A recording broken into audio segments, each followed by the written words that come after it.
Hi, guys, welcome back to this, I should say, second to last episode or part of this long analysis. Welcome back, and I wait a few seconds as always. Just reminding you that the last part of this analysis will be available, let's say not tomorrow, but the day after tomorrow. So stay tuned and keep on watching. Tomorrow is a national holiday here, so I will not be here, but see you on Friday, of course, with the last part of the analysis. In the meantime, thank you so much for the support. Thank you for joining me as always in this, and we are reaching the second to last part. So let's see what's going to happen today with my thoughts as always. And while I wait, I wanted to tell you another thing. Um, I noticed that Isayama showed I mean, I saw it online. He showed a preview, let's say, a sample of what the art book Fly will be. So, wow, pretty amazing because, as you all know, I pre ordered this amazing art book that it's going to come next year. And I'm really happy to see how it is because there will be lots of good things in it. We saw even the gadgets, we saw even the volume 35. So there are so many things included in that amazing art book. So I can't wait to discover more, to discover it more and more. But now it's time to go back to where I left yesterday because after we saw Mikasa saying goodbye to Ymir, we reached a moment in which we could see Historia's daughter um, trying to celebrate her third birthday. Wow, number three is always here is the protagonist. um, but except for the number three on the cake, and to see that Historia gave birth to a daughter, I could see some other things that catched my attention. That caught, oh yes, catch the caught my attention. Those things are principally happening immediately after you see that Historia is enjoying spending the time with her daughter. That it's totally different from what happened with Ymir because Ymir couldn't enjoy her time, the time she spent with her daughters. So, as you can see, things are already different. But yeah, I'm here to analyze even the scene that is happening immediately after. So stay tuned and keep on watching. We are going to start now. Another thing I want to say that I was thinking about from yesterday is, wow, look at that. Ymir was pretty cold with her daughters. Did she do that because of being the founding titan? She could see already the fact that in the future a terrible tragedy would have happened. I mean, I'm always talking about the fact that Ymir, by being the founding titan at that time, before the powers were divided into nine. Sorry, I have a hair here that is coming in front of my face. I can't catch it. Oh, okay. Here we go. Um, yeah, by being the founding titan at that time already, when she was giving birth to all these three daughters, we could have noticed in episode 80 that Ymir, the more she was giving birth, the more she didn't have these great relationship with her daughters.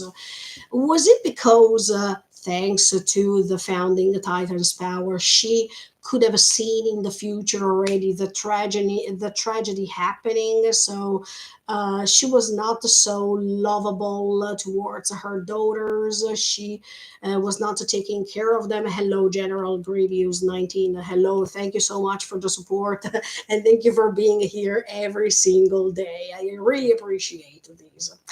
Um, yeah, I was thinking something like this because compared to how compared to how Historia, sorry, he's behaving with her daughters, there is a huge difference, right? Ymir was pretty cold with her daughters, and she didn't have that affection towards them. Yeah, the more I'm thinking, okay, the more I'm watching this story, the more I'm thinking, did she see that something terrible was happening in the future, and that's why she uh, couldn't have the relationship with her daughters as much as now Historia has with her daughter? And this is another question mark. We needed to remember that Ymir, in my opinion, saw some things from the future too, because she, by being the founding titan later, she could create even the paths, so everything was connected. And remembering the fact that there is even this power from the Shingeki no Kyojin at that time was combined with all the other powers into one, definitely I'm starting thinking that Ymir did some certain things because she also saw things from the future.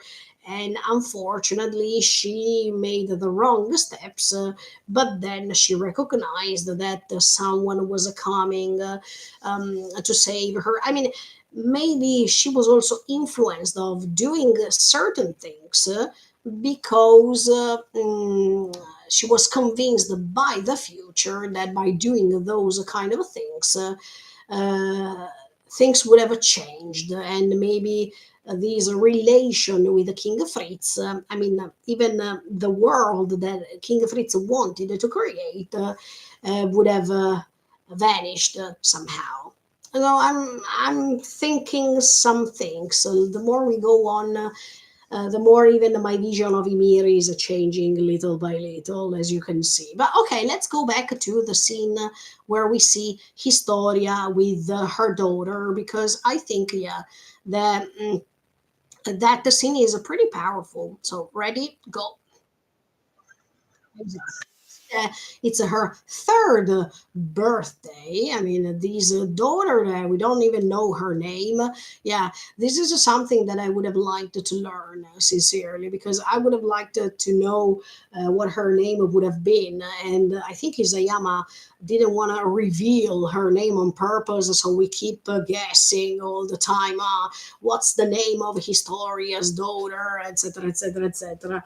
Ma, in my opinion, as much as I told you, it would have been so nice if Historia would have called her Ymir, because it was a way for her to be reborn somehow. You know that Japanese people like so much to think about reincarnation. I mean, it's something they really believe in. Not all of them, for sure, because even in Japan there are different cultures. I mean, different religions. So um, I'm talking about some part of the Japanese population that definitely believe in reincarnation. So I would have liked to hear maybe Historia saying, Emir, come here, please, or something, so we could detect her name. But okay, Isayama preferred not to say anything about it, but so we keep creating in our mind some options. But to see that she's a girl, and yeah, even the fact that maybe by calling her daughter Ymir could have connected her even with her best friend, whose name was Ymir, and we know how dear Ymir was to Historia. So that would have been nice if she would have called her like that for so many reasons, as you can see, not only because it's referring to the Ymir of 2000 years before, but even a dedication. I mean, a special connection with her friend who passed away. But okay, that was just my idea. And I don't think it's working, but okay, let's go. Okay, you see how Historia is friendly and loving towards her kid. This is pretty awesome because you know how Historia, even in Paradise, changed the Paradise quite a lot for some aspects by becoming the queen. She wanted it to be an atypical queen. Not the usual queen that is reigning on everyone and everyone has to listen to her, but even later, in fact, with her speech, you understand what kind of a queen she became throughout the time. And this is pretty awesome. I mean, I would have been interested to see how Historia became as a queen. What did she do later? And everything is well detailed, even if some other things are not detailed. But in my opinion, that was awesome as it was because this story doesn't need to tell you things in details all the time. Most of the times, it's better if some things are left like this, so you can try to imagine what the future would have been for many, many of these characters. And I prefer things like these, sincerely. But immediately after, there is a scene in which you see Historia and her daughter waiting for the husband. I mean, waiting for um, the man who helped her to give a birth to this daughter. But I was noticing something else.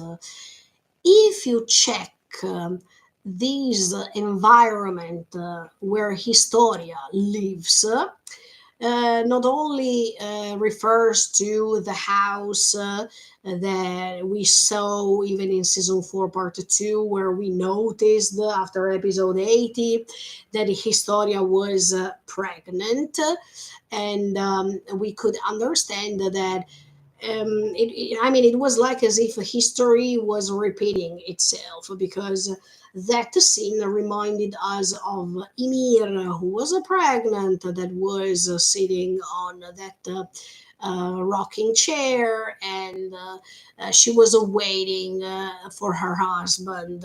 In that case, you saw that her husband, even if the husband had pretty creepy background story because these men, when he was a boy, was throwing at her some stones. I mean, this is not something lovable at all. But later he married her and they had a child in common. So, as you can see, things definitely changed. But this environment that we see in this scene, where there is even the dog, and yeah, I checked really quick if the dog over here is the same dog that we see at the end of the episode in the post credit. Of course, it's impossible that that's the same dog. But let's say that that dog has the same colors, at least, yeah, it has the same colors as the dog of the post credit scene. But by the way, this scenario is pretty idyllic because you see that Historia is happy, that the daughter is a pretty awesome, she's happy too, and then they are celebrating the birthday. But I wanted to pay attention on each detail because I think that this scene can speak quite a lot. For itself. So let's start analyzing first the environment. It reminds me, even if it's not the same context, and I already checked the context out. I mean, I checked it in advance, so now I can say to you all these things. But the environment reminds me of the imaginary world that we could see with Eren and Mikasa. The environment is almost the same because we have a wooden house, while in the other context there was a wooden cabin. And we have these green spots almost everywhere. We found the tree beside, I mean, next to Historia. We found these table, wooden table that is well represented somehow even in the key visual for this final episode. We see even all the trees all around, and in this case, this wooden house plus Historia, the table, I mean, and all the rest. Um, is away from the trees. That reminds you the fact that Historia more than ever wants everything except for the conflicts. So it's a way, metaphorically speaking, to see that their environment over there is wide open and there are no trees except for the tree that is next to Historia, but there are not other trees um, contaminating the environment itself. You see that everything is wide open. To me, metaphorically speaking, represents the fact that Historia wanted to go as much as she could to go out from the forest. That is one of the main points of this story, at least to keep trying, okay, to go out from that devilish context that was created for years and years and years. But then we see other details that are quite awesome. We see the flowers that are not exactly the same flowers that every time Eren and Mikasa were having next to them, especially in the anime, because we know that in the manga, the flowers connecting Mikasa and Eren were not there. I mean, we have to remark these. There are some details. That were used in the anime that in the manga were not there. So we needed to specify these. But another thing that I noticed is that while, if I'm not wrong, let me recheck for a second the key visual. Attack on Titan, the final key visual, because I noticed that over there there was the table, the wooden table, but okay, let me see if I can open it from Twitter for a second. Okay, because I needed to zoom it for a second. Yeah. As you can notice from the key visual, in the case of the Mikasa's cabin, the dishes are two, while in this environment of Historia, of course, there are multiple dishes, but there are even three chairs. While on the other context, there were two benches, so and two dishes, so one in front of the other. Now here you see that there are three chairs that are standing for the family members of Historia's family. So this is already a difference. Um, Another thing that I noticed that I don't know exactly. Let me see if I can find. Okay, Eren and Mikasa.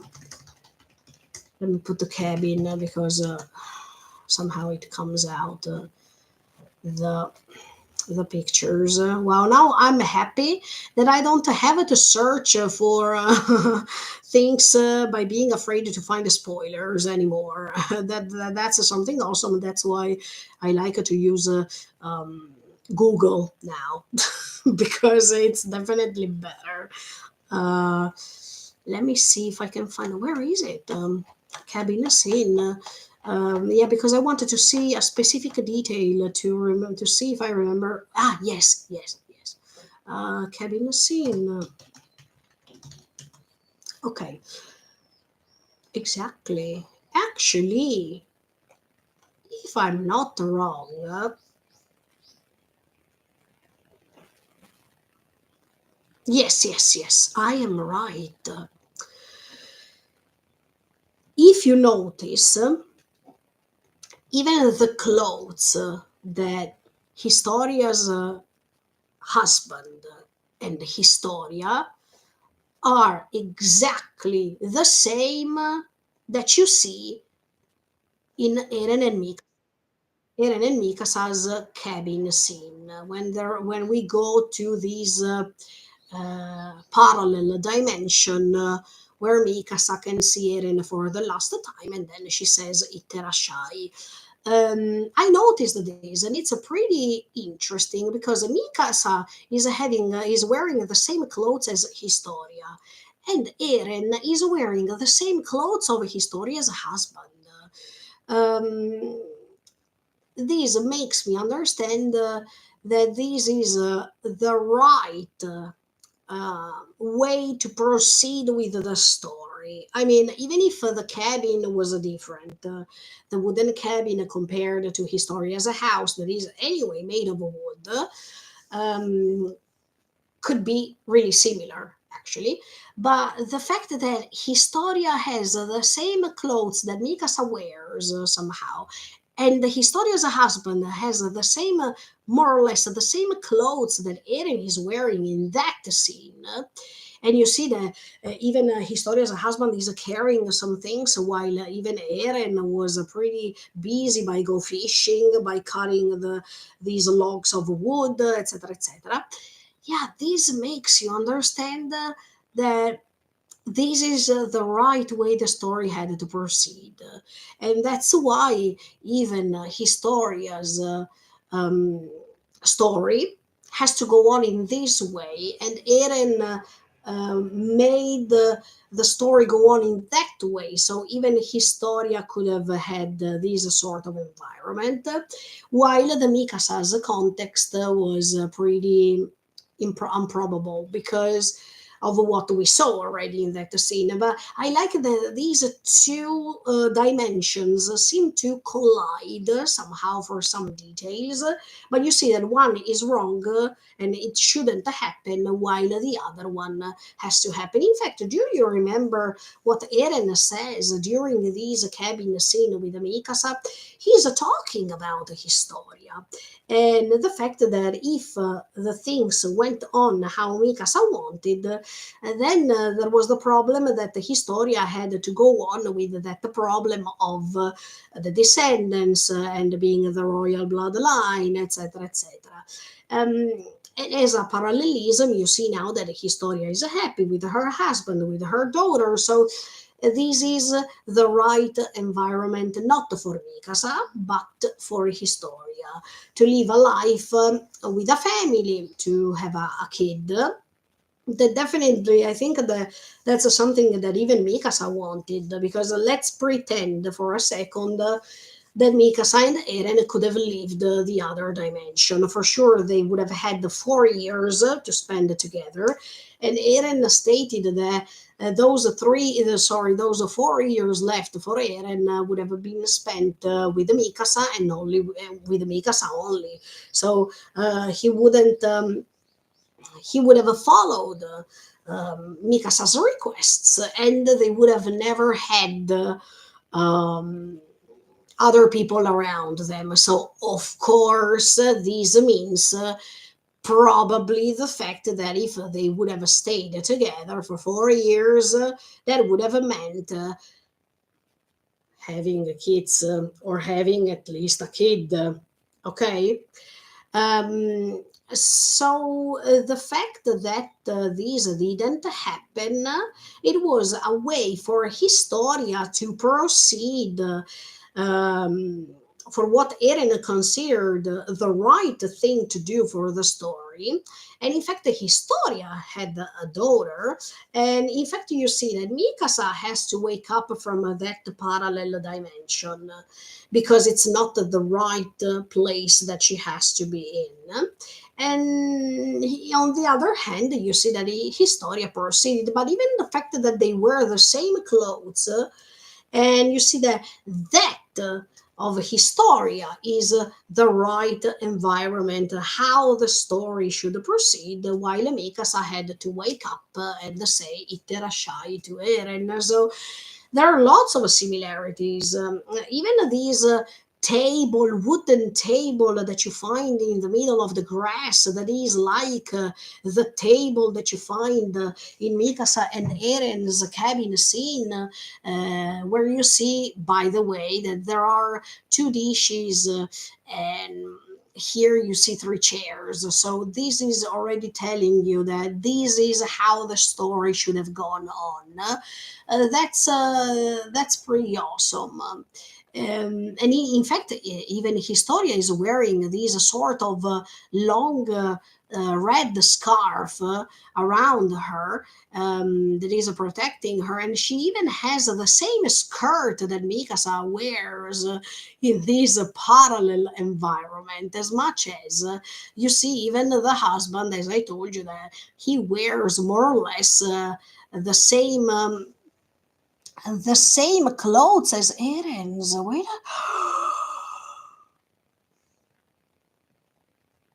does he? Wait a second. Historia's husband has the same shirt as Eren's? I think so. I can't zoom it. Let me see if I can find it in YouTube, so on YouTube, so I can zoom it. Wait. Can I? Or Historia's a family. Let's see. Let's see if I can find the image. Uh,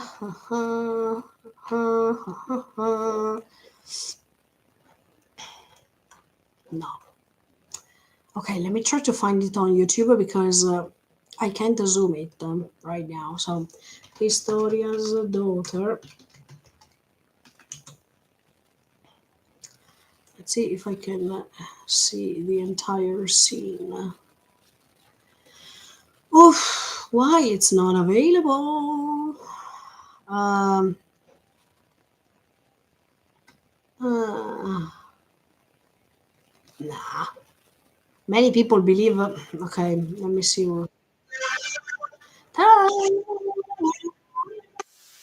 Okay. Let's see. Can I zoom it? Yes, I can. Oh, Historia's husband seems to have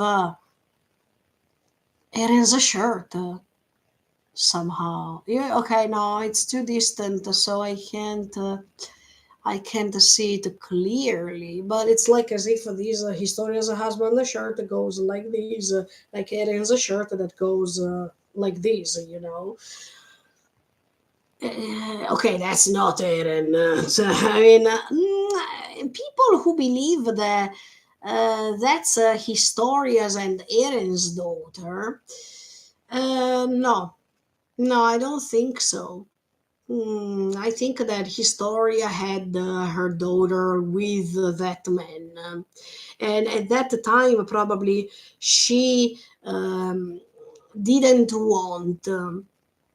To do so. I mean, when Eren probably told her what to do, that means to have a family. If it's this that happened, of course, even Eren, it's like Kruger in the moment he told Grisha, go ahead, have a family, etc., etc. So probably Eren was influencing the story, even in that case, by asking Historia to have a daughter, to have a family, etc., etc., etc. So I don't think that Eren had a daughter with Historia, not at all.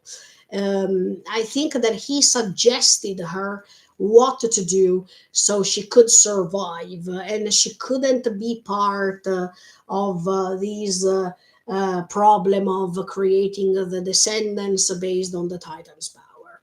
She had to stay away from all these in order to be able to go on with these descendants without, in the future, without these Titans' power. That is something totally different, in my opinion. But Eren has never had a daughter with Historia. I wanted to state this opinion that I have because it's quite obvious. The fact that, yes, later Historia felt at the beginning forced to do so, while Eren maybe was telling her what to do, yeah, then she lost her freedom to keep going ahead with her life in a certain way, because she heard from Eren maybe saying to her that he saw from the future some kind of things. So she felt forced to proceed the story as much as Eren told her to do. But I don't believe the fact that she had a baby from Eren, because no, that's quite improbable. And if she had a baby from Eren, it means that some of the genes of Eren would have resided now inside this Historia's daughter. And if that could have been possible, I mean, it doesn't make sense to me.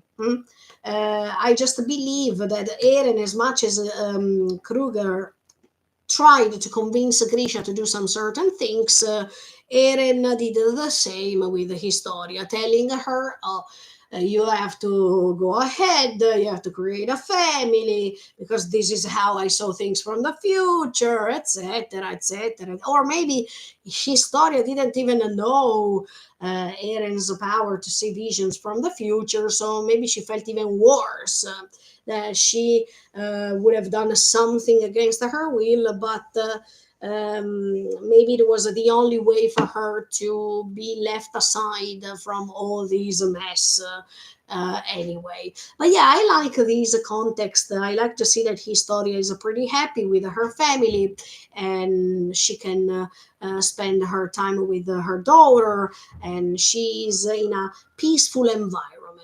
That's for sure. But then there is that detail of the dog, but that dog, yeah, I don't believe that that dog is the dog that we see in the post-credit scene, even if it has the same colors. I think this is just a pure coincidence, and it's not referring to something in particular. Maybe yes, maybe no. Stay tuned and keep on watching, because we have to analyze the post credit scene on Friday. So we are going to reach the end. Okay, I think that I told you almost everything that I needed to tell you. So let's,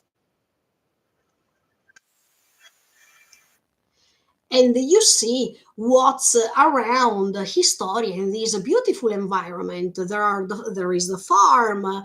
Historia really cares about farming, and she is living peacefully, almost next to a river. She's in the middle of nature. And this is awesome, because after 3 years, that she stayed in Paradise.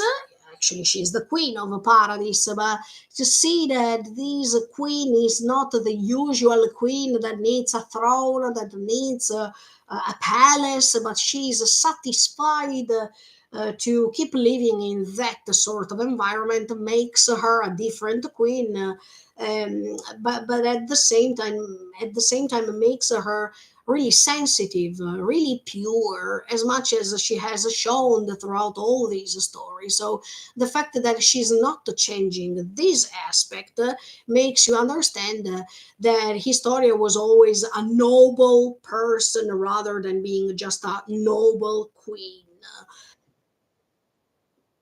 In fact, she says it's been 3 years since the day now known as the Battle of Heaven and Earth. That it's even the title for this last part of the episode.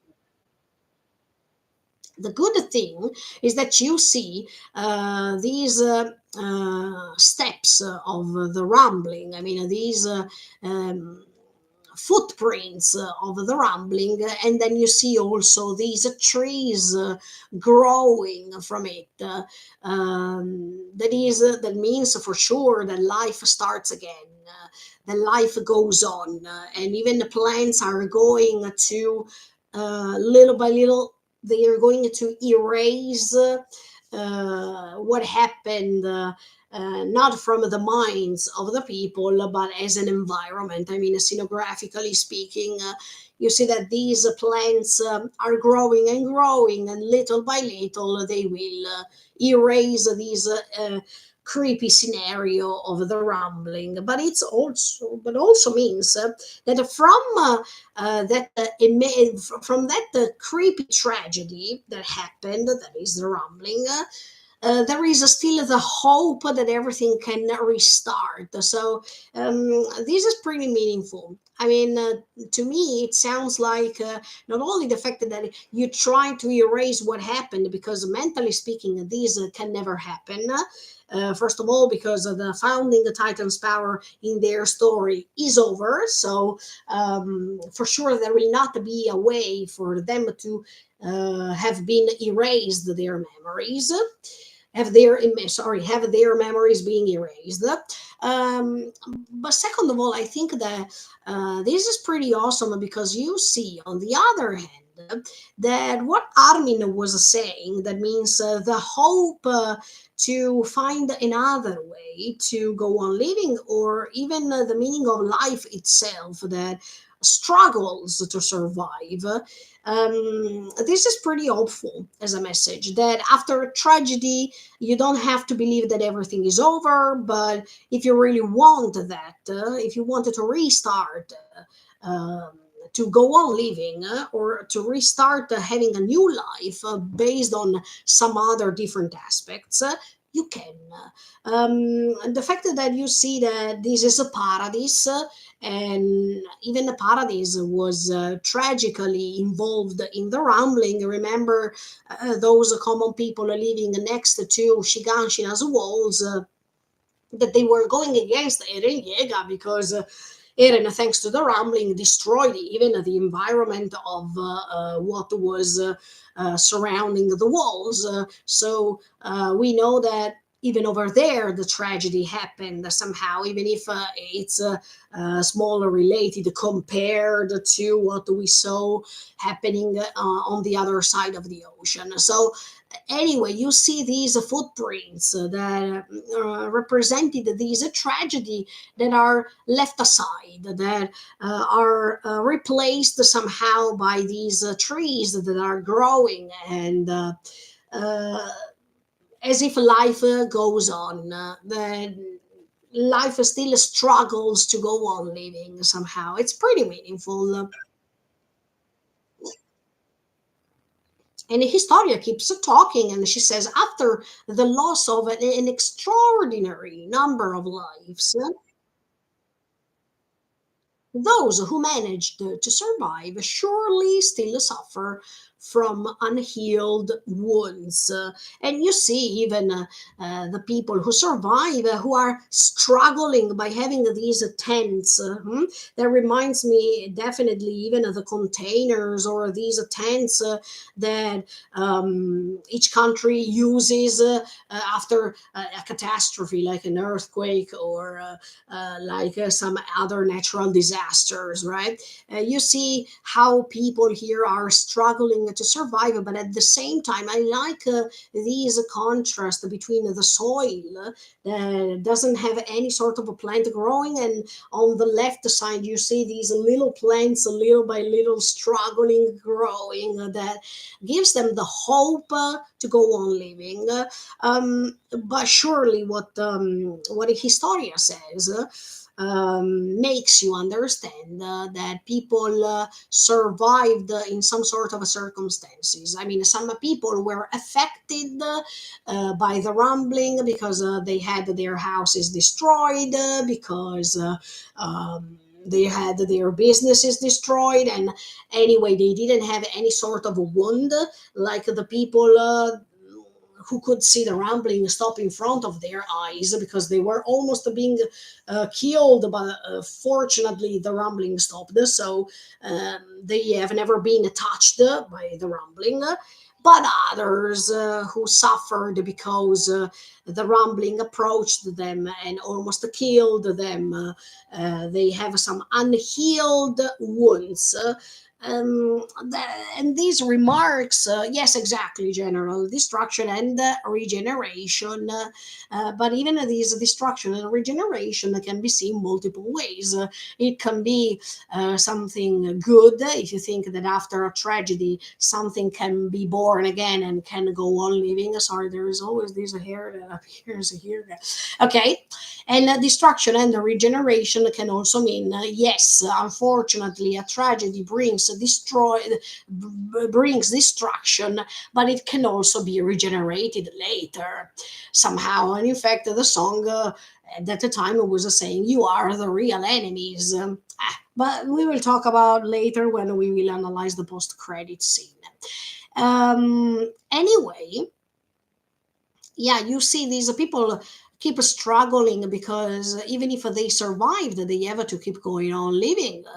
So they need food, they need a shelter, they need places. I mean, they need a roof, right? They needed to struggle with the weather. There are lots of difficulty happening here. So you see how hard it is for people to go on living, but they don't lose hope. They don't give up to try to do so. But yes, that's what I wanted to say before, but then I had a sort of a digression.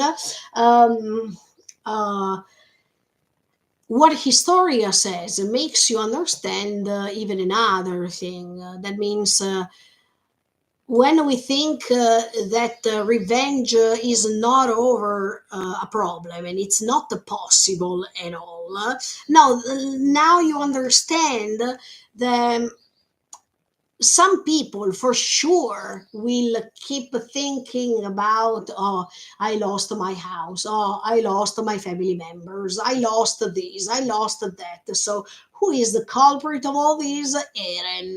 So now Aaron is gone, but anyway, I lost my family members. So why do I need to survive? Why do I have to feel here alone because my family members died? So is this a cycle of pain being over? Of course not. In fact, later you see that anyway, Paradise will be attacked from the other side of the world, from the other side of the ocean, because these feelings that are coming out from the consequence of the rumbling and everything that the rumbling took in their lives can cause these revenge that keeps perpetrating generations after generations. Because even if these family members were dead, let's make a clear example. My house is destroyed. I lost my family members, but I have someone surviving with me, right? That is, for example, my cousin. Okay, my cousin later will have a family. So to that new family that is appearing, the cousin will say, "Look, my cousin told me that at that day she lost her family members because of Eren who rumbled the world, etc., etc., etc." Yes, Eren was destroyed, but she lost her family members. So, as you can see, this anger that is cultivated little by little, and then it turns into something crazy that can let the people. Create other wars, etc., etc. So these resentment that you might feel and you might transmit to other generations is the same thing that is happening when Armin and all the others are trying to do the opposite. I mean, they are trying to spread a story that is not exactly, I mean, that is exactly the same, but to see a different point of view from it. It's not easy for all people to believe Armin's story, or at least Armin's purpose, because of this story. Most of the people will go against Armin, especially these 20% of people who survived.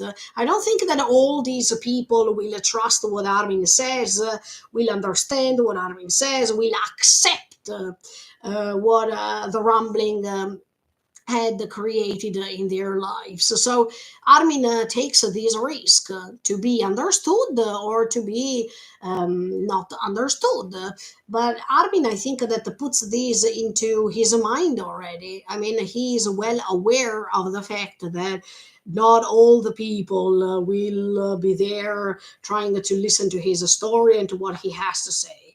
There will always be people who will be mm, going that will be going against this story as it was narrated from Armin and all the others.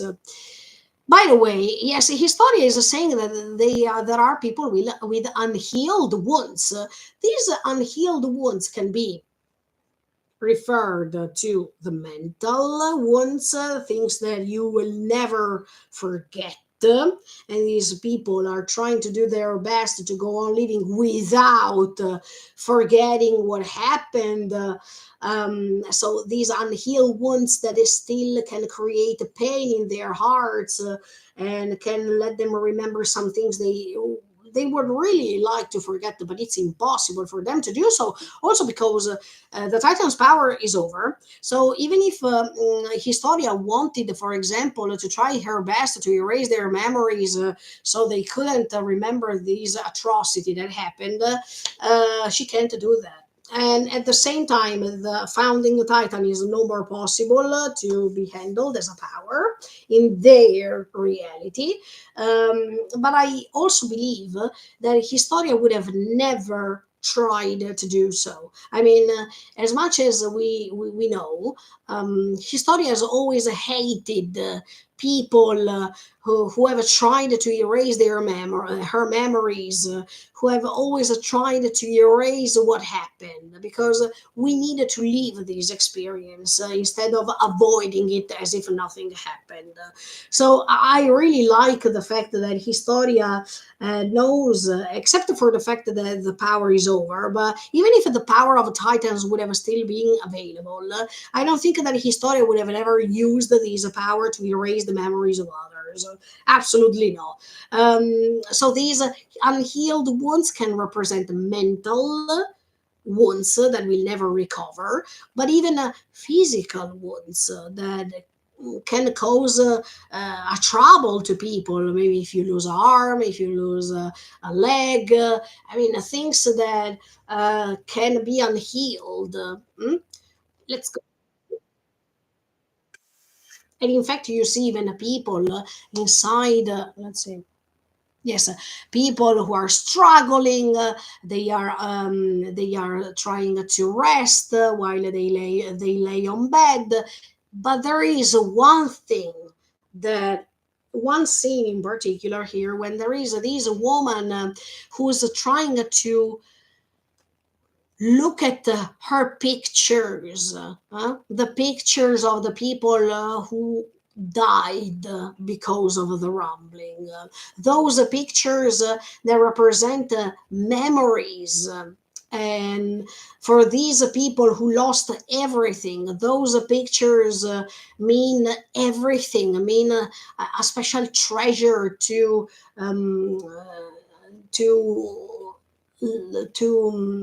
hold carefully and to make them believe that even if they lost their family members, their friends, and whatever, they can still remember these people through the memories they have about them.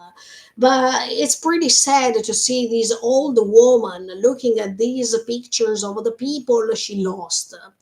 Um, because you see how fragile these people are after the rumbling and what's left for them, that it's making these condition of these people pretty miserable. And then Historia is also saying one more time, sorry, I went back for a second to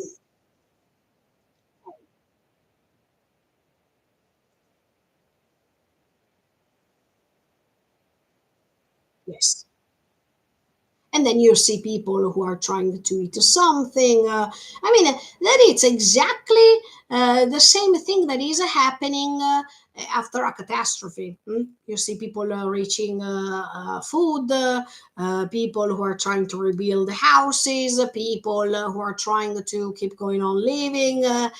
You see other people, and you also see people from different cultures, that they are waiting for their meal, people who are serving these meals to others. There is this cooperation that it's always needed when you have to rebuild something that was completely gone. Um, and this is the greatness of people. If they realize how important it is to communicate, to find a common strategy to survive, to exchange opinions and exchange the help that these people need, because people can't do anything, can't do everything by themselves. They need help from someone else. Also, because of these states, one of other huge mistakes made by Eren thinking that he could have done everything by himself without consulting his friends and reaching what he wanted to reach without even spilling out his real feelings till the end, etc., etc. That's why Eren didn't survive. But that's the good thing of the story, because this story is teaching you that if you don't cooperate and if you don't create a society based on communication, based on reciprocal help, then the society will never grow in a healthy way. There will always be troubles. There will always be inconvenient moments in which one goes against the other one. I mean, thanks to these frames that are happening after this destruction and after the years are passing, you see how people can be so equal when a catastrophe is happening, when there is not a preference or there is not one that is better than the other one. You can see humanity arising again. Humanity based not only on the communication and the cooperation of rebuilding a context, a society, but even the way in which you see different cultures working together. You see even these people who are having this hat, like a Turkish hat, that they are communicating with other people, while in the past these people were considered people that had to be left aside, I mean, left away from society, especially when even Ramsey was stealing this money, and he was considered as a monster, okay? Or anyway, someone you have to stay away from him.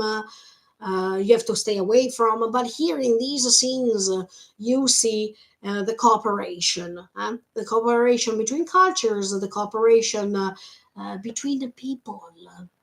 So these a human side that starts prevailing again.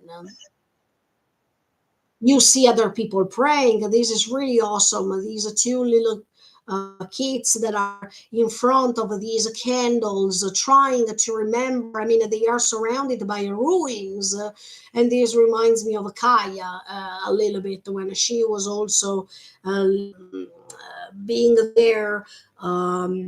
Surrounded by ruins, but these are two girls that are praying in front of these candles to remember the people that died, maybe family members, maybe friends. The way to feel still attached to these people thanks to prayers. I mean, everyone is handling the pain in a different way. There is the woman looking at the picture, trying to remember her dear people died, who died. There are people who are praying because they believe that they will be able to see these people again in the afterlife. There are people who are trying to cooperate and stand up for rebuilding everything. So they say, okay, let's rebuild. There are people who are helping each other. So as you can see, everyone here after this destruction is having its own way to process what happened, and find a way to go on living. This is pretty awesome. Also to see the diversity, because even in this case, not all people are the same, and this is remarked. But we need to try to find a way to communicate no matter the diversity. Because this is the point of all these things. I mean, the point of all the stories that it's a problem when you are thinking the same, when you are all the same. So we know the fact that we are diverse. We know the fact that we are all different. And by the way, even if we are different, we have to find a way to communicate, to express our thoughts peacefully. Because even if we are so different, there should be at least one thing that we have in common. I think also for our real life, this is a pretty similar as a concept. I mean, we are different. We can be different for our cultures, for our religions, for our inner thoughts, for our behavior, etc., etc. But at least there should be one thing that can match all of us. So we needed to find that thing that we have in common to be able to create a society where everyone at least is respecting the diversity of all the others. We can't be different from other people for all things. There should be at least one or multiple things that we can find, that we can have in common. So let's find them and let's work on these common things instead of paying attention always on the things we don't have in common. Because when we start appreciating what we have in common, then we find even our way to communicate about even the things we don't have in common. But we can still respect those things based on different social aspects that make us different. Just as the world, Historia says, still reeling from the loss. Hmm?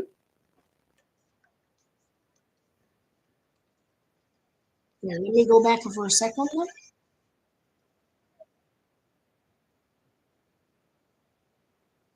Wow. Yes.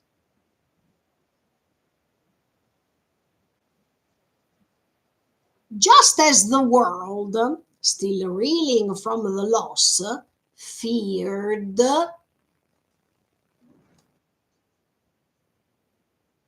Eldia formed a military led by the Jaegerists. Hmm.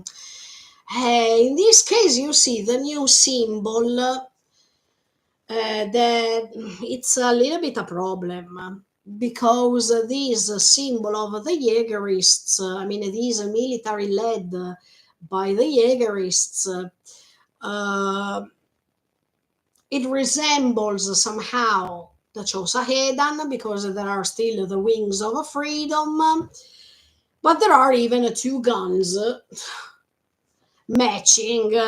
That is the protection of this freedom. It's like as if even these two guns put like these are protecting these wings of freedom, or a fight for this freedom. I mean, it means always the same policy of the Jaegerists that keep going ahead. But we know that the world hates Eren Yeager, hates even at this point the Jaegerists, because if the Jaegerists followed what Eren did, and the world was rumbled by Eren Yeager, it means that there are starting the little. I mean, some of these little conflicts are starting. First of all, I think that the fact that the Jaegerists keep using keep use these wings. I think that this is just a perpetration of ideals that is made in the wrong way. Let me say this to you, because Unfortunately, the fact that the Jaegerists keep going on using violence because there are these two guns promoted in the logo that makes you understand that there is not a will to communicate, unfortunately. I mean, they have these ideals that uh, they are pretty wrong. Mm.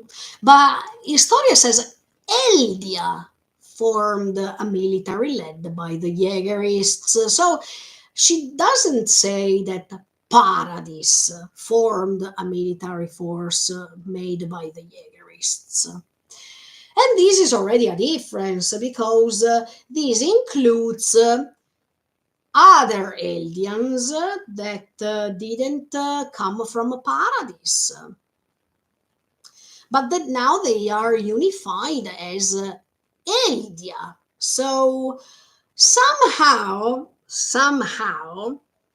what the flock wanted, somehow, has been born. Because you remember that a flock and all the Jaegerists wanted somehow, I mean, in the wrong way, not only to follow what Eren Yeager was doing, that means let's exterminate everyone here. I mean, after the ocean, let's make a tabula rasa and let's erase everything. But Flock wanted to restore the Eldian Empire. Flock somehow with these Jaegerists made it, even if it's not called Eldian Empire, it's called Eldia. And this Eldia is forming these military forces. So, well, somehow, even if a Flock is dead right now and he can't see what happened, Flock's legacy is still there somehow. You don't have to forget him. Which gains strength with every passing day. But guys, did you see these military forces made by Eldia? Sincerely, I don't like it because you see these people wearing the same uniform used by the Jaegerists, especially when Flock and all the others were trying to stop Armin and all his friends who tried to reach the flying boat, who tried to get on that ship so they could go to find Eren, etc., etc. We need to remember that Historia is writing about Paradis, okay? But she's not saying, she's not specifying that in Paradis these military forces was built and was getting strength day after day. She's mentioning Eldia, so it's already a little bit different. And at the same time, yes, these uniforms and how these people seem to be all the same because their eyes are completely um, not visible because of these glasses that they have. These helmets that resembles the moment where Eldia, when Eldia, do you remember when the Eldians living in when aliens were fighting in the first rows for Marlians, that they were wearing these sort of helmets. Yeah, there is a combination of things here. That sincerely, to see these people with the gesture of Shinzo Sasageo that I told you, this is really meaningless now more than ever because these gesture doesn't correspond to the ideals of the Chosahedan of before, and these Jaegerists that they are taking, that they are taking this symbol of the Shinzo Sasageo away from the Chosahedan to reuse it for these military, just for the fact that it's a military forces, okay? It's a problem because it means that they are always ready to fight in order to protect themselves. So, um, it's a way to begin somehow again with other problems, with other conflicts. But the inappropriate use of that gesture of the Shinzo Sasageo, it's meaningless to me. It's wrong because it shouldn't have been used in this way. When Levi, for example, is making the Shinzo Sasageo, it has a meaning, right? And even all the comrades of Levi who are making the Shinzo Sasageo, they have a meaning why they do so. But I don't understand why even these Jaegerists are using it, or at least, no, I understand why they use it, but I think that they are using it in an appropriate way. Um, they are transforming these meaning into what they want, and they are using it for what they want. So that's the problem. When you are changing the meaning, so generation after generation, you are corrupting these people by telling them a meaning that is not corresponding to the real one. The problem of history, guys, is that people are transmitting things from a generation to the other one. It depends how they transmit these things to the future generation. If it's coherent with what really happened, that's good because you are going to proceed with the mission to spread something to the new generation that perfectly and logically speaking connects to the real facts, to what really happened. But there are problems in history based also on the fact that sometimes people are spreading knowledge in the wrong way, or at least by modifying some events, by modifying the meanings of some certain symbols, by spreading a truth that has never happened, but it was transmitted in that way so people could have started believing in this way, etc., etc., etc. So even the Shinzo Sasageyo as a symbol meant something important when, first of all, they were considering that humanity was inside the walls and not even on the other side of the ocean. Shinzo Sasageyo was even reflecting some sort of principles of the Chosahedan, that was to save humanity from titans, to destroy titans so they could protect humanity, and to be able to have these wings of freedom, but based on the titans who were always outside the walls, trying to um, trying to attack them, and that's why the meaning of these wings of freedom. Uh, but here, what the Jaegerists are doing is to mystifying, to change the meaning of the Chosahedan, change the meaning of the Shinzo Sasageyo by saying, we are Eldia, we want to protect Eldia, let's fight with our hearts, let's dedicate our hearts to protect Eldia. But this doesn't have anything to do with that the same gesture used some years before. So that's why I'm saying when people are trying to modify things for their own interests, and that's one of the problems of human beings. Who wanted to create conflicts, who wanted to not only spread their ideas, but to try to convince that their ideas are better than the others. That's the source of all conflicts, sincerely. And that's why here we have this huge problem. Yeah, the helmets, yes, are inspired by German, yes, Stan Helms, I think. Yes, yes. I mean, there is a clear reference about these for sure. But yeah, it reminded me for a second of the helmets that they were using when Marley was trying to use these aliens in wartime. So yeah, I think that yeah, they have all these features now unified somehow. But I don't like that there are all these people that seem to not have any sort of identity because their eyes are um, not visible because of these glasses. So they all seem the same. See? And this is a pretty weird because it sounds like as if these people are representing even those colossal titans that they were marching during the rumbling, that they didn't even have a facial expression. They were all um, same, and this is scary because I understand that Eldia wants to protect itself because they are afraid of the fact that people will take their revenge, especially the 20% of people who survived from the rumbling.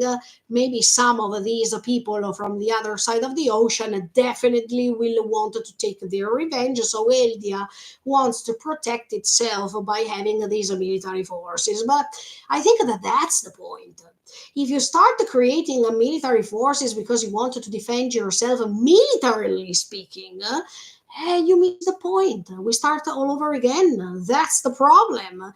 But these soldiers of these military forces that they don't even have their identities because their eyes are not visible because they make all the gestures. I mean, it's like as if the lack of identity.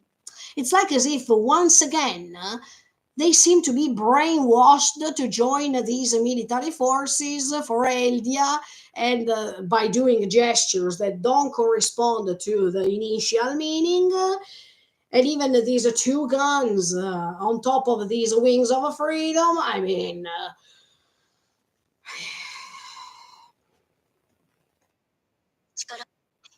see even how one of these people is screaming because he is spreading an order for all the others. Hey, this is the problem repeating itself over and over again.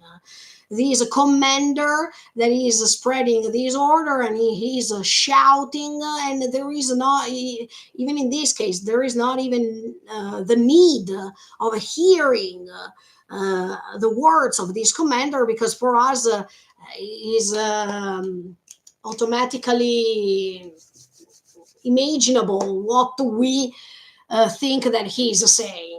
Okay, so I like even the choice of not hearing the voices of these commanders who are trying to give their orders to the soldiers. We imagine what they can say.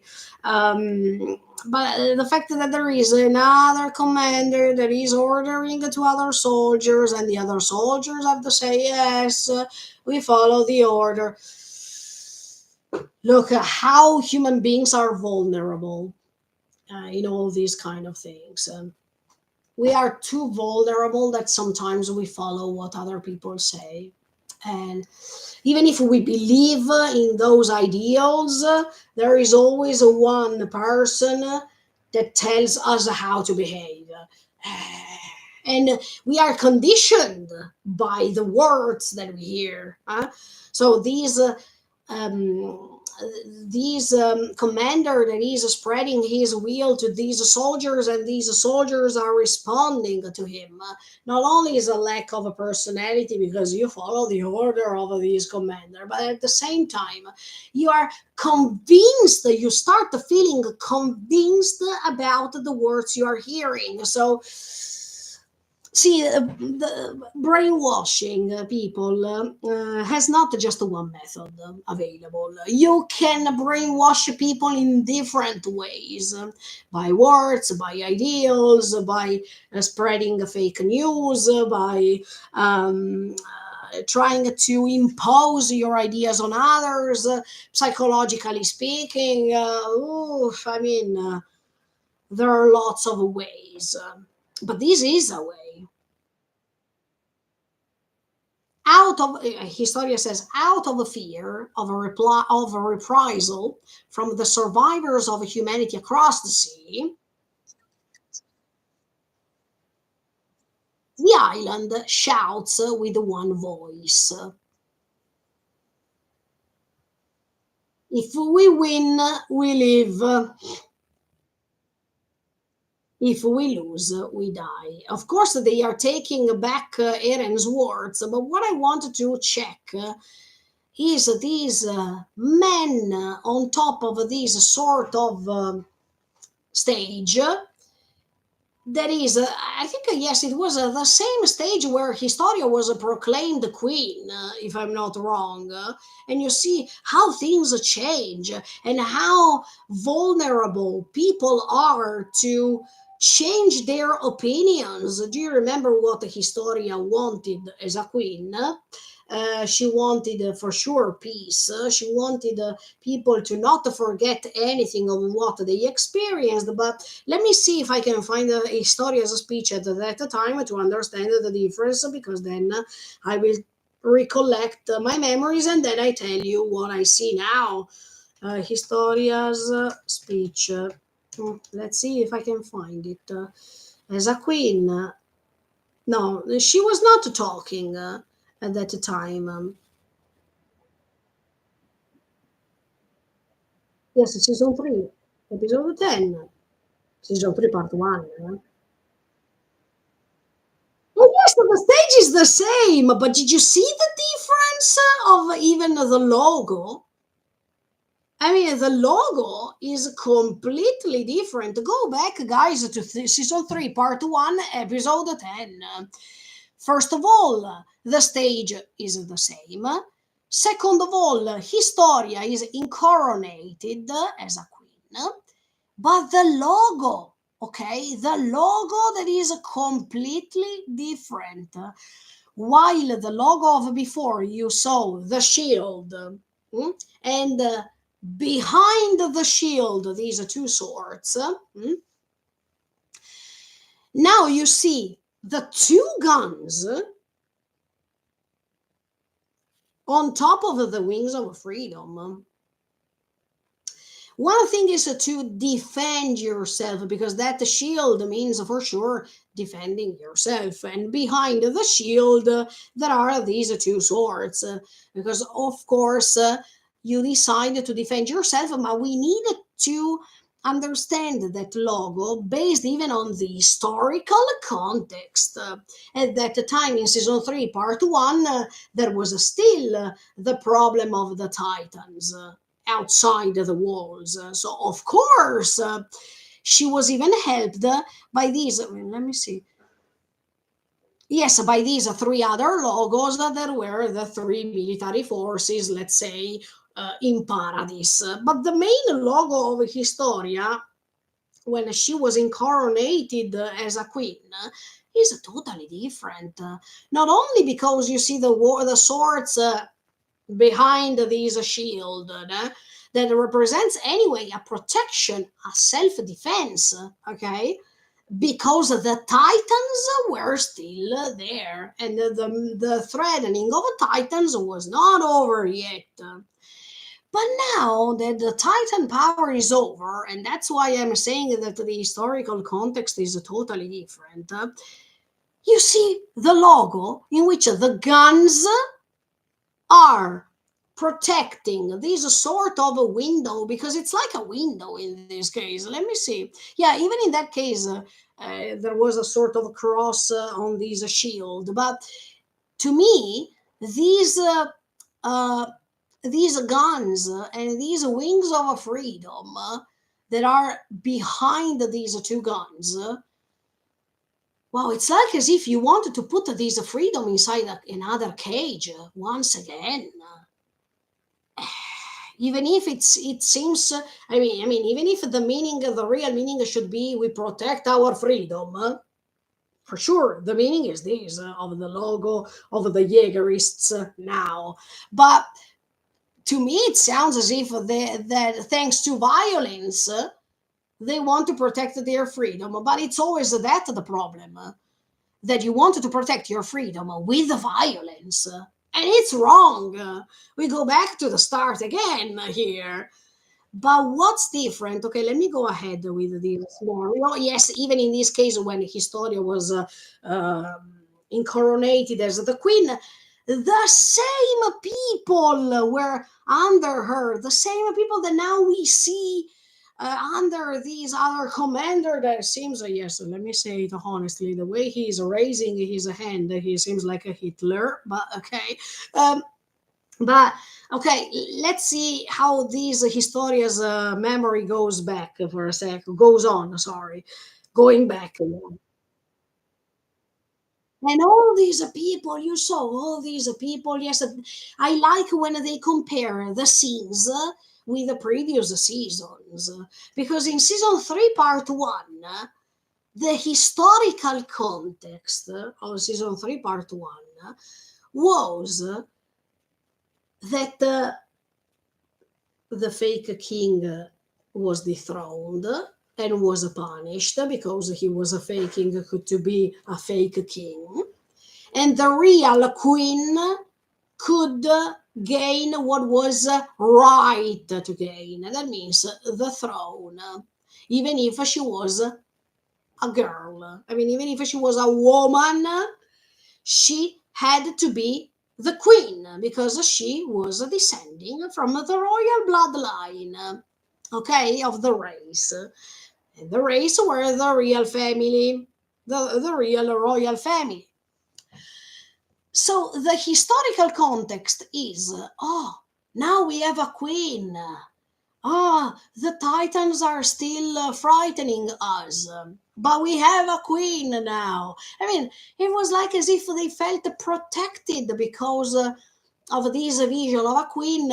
But this queen was also pretty mature, humble, dedicated to others, having a simple life. I mean, it was the idealization of the perfect queen, right? So everyone wanted a queen like her, especially because she was even able to defeat her dad as a titan.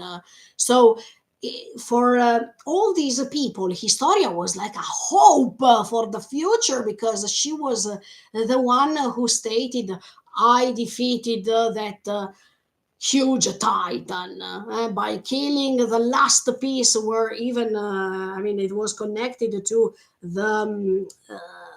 the nape, or let's say to the core soul of this huge titan that was her father.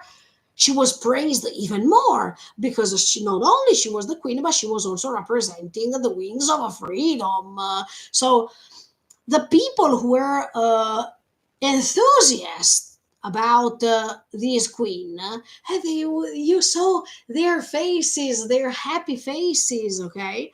But now the same crowd of that period, we find it now where they are trying to defend themselves from attacks coming from the outside world, but this time it doesn't regard the titans, it regards human beings who probably wanted to take their revenge based on what happened because of the rumbling.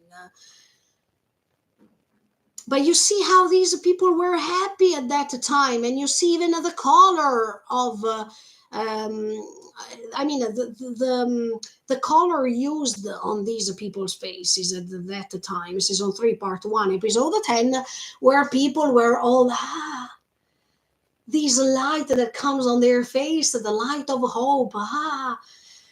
Okay, but in this context that we have now, there is not that light of hope that is represented by these military party or military forces. Okay, but I want to go ahead for a second with that. See?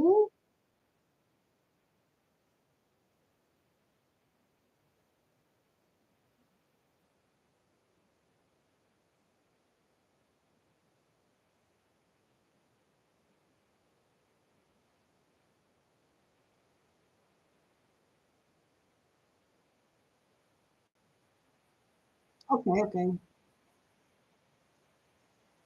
Ah, Historia at that time said, let me, Erwin, please let me kill my father because in that way we can unite the walls as one and stabilize the situation. Because there were even problems inside of the walls, okay? I mean, between all the walls.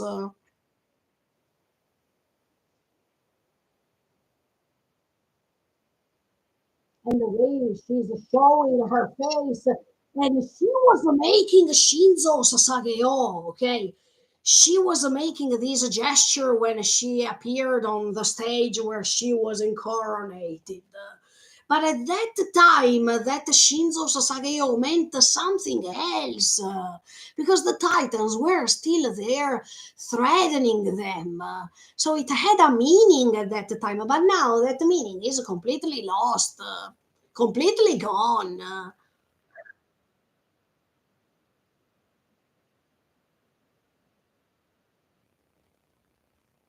Okay, the scene finished.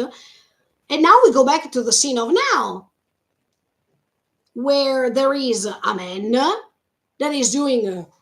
What is he doing? Yes, this way. But anyway, it reminds of a totalitarianism because I mean those are the main symbols, the main gestures of totalitarianism. So while Historia was making Shinzo Sasageo at that time, now this commander is standing his arm up, but this reminds us something bad, like a tyranny somehow. And there are all these flags. The stage, yes, the stage is like the same stage, more or less, where Hitler was speaking to the crowd mm, before the Second World War, but even during it. And the three logos are completely gone because, of course, the three walls are completely gone. But the problem is that that crowd that was standing for Historia's incoronation and with the principles hold, sorry, by Historia, now they are following these people. So you see how people are vulnerable to change their ideals, or let's say, even in this case, they think that they have to be protected, and that's why they need someone that can protect them because of what happened with the rumbling. But this is the wrong way of doing this thing. I mean, the fact that you wanted um, to propose a certain behavior instead of another one, you are repeating the mistake again, because you're using the wrong method to communicate. You use military. So, for sure, the other side of the ocean, too, it has to build another military defense force, because they are, as much as you are afraid that they are going to attack you, they are also afraid that you attack, because you wanted to perpetrate what Eren said. And in fact, there's a slogan you use, Eren's words, that it's so bad. I mean, the fact that you keep using those words, it makes you understand that people didn't understand anything that happened, that people keep showing their ignorance, if now they stand for this thing, because now the walls are gone, so they are no more confined, they are not even smart. And that's why it makes you understand how people rely on others who think they are superior than those people who are supporting them. But the slogan is completely wrong here. And it's inciting more conflicts instead of understanding that we should try to communicate to find what we have in common and then work on the things we don't have in common, to establish, let's say, a sort of a dialogue, an initial dialogue, okay, based also on everything that happened, okay. And now, okay, they don't have the rambling anymore, and they wanted to start everything by using something else that is weapons. But this is so stupid. I mean, I think Paradise have had the chance to, especially after Eren's death, to try to make a difference. And they didn't get this opportunity because now they keep repeating Eren's words. And this means making another mistake. I mean, because you are afraid of something, okay, you try to defend yourself. This is pretty common for human beings. They want something, they want a person that can represent them and can, how can I say, and this person can assure these people who is representing them that they will be fine, that they will be protected. It's like a sort of a martial law, okay, in which these military forces are working to establish not a protection, but to establish a control on people. This is wrong even for this reason.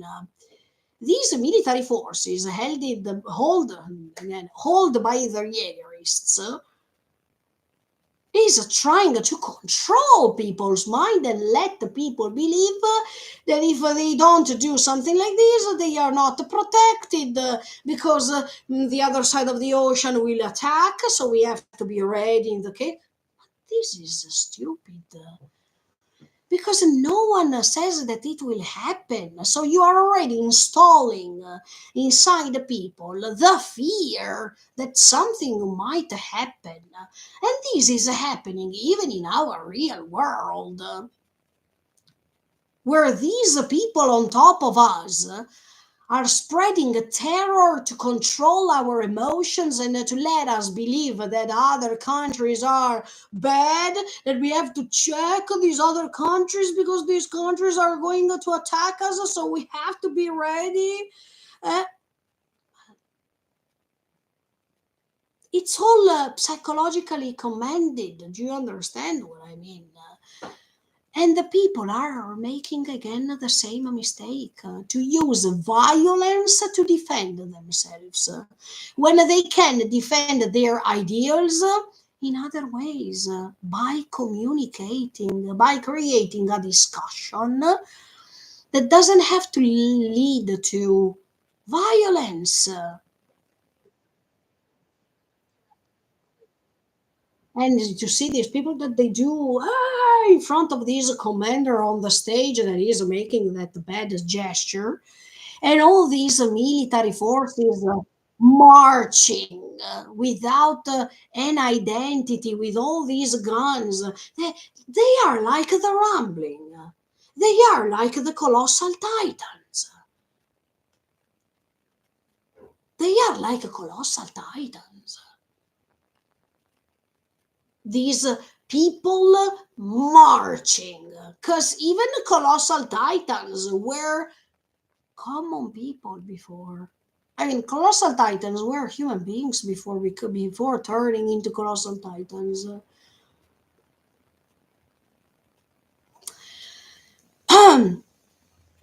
Yes, for sure. But I mean, to have a military is good. Yes, but if you yes, exactly, militarism is bad. Yes, but because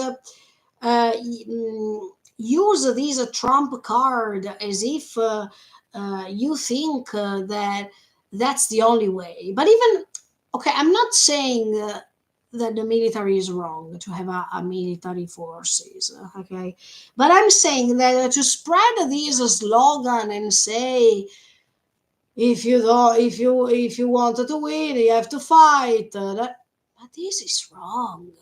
To install in people that they have to win, they have to win, they have to fight, they have to. This is a mental control.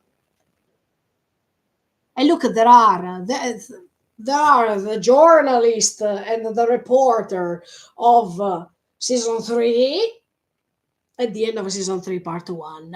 There is even the man of that he was having that commerce of food supplies, etc., etc., of season 1, that is looking at the, yes, for example, this man, he is not doing, he is looking at this scenario, or not agreeing with what he sees. But even the journalist, look at the journalist of season 3 part 1, he is making a face like, I mean, I don't think this is the right thing to do. So fortunately, there are people who don't agree with this, and this is really good.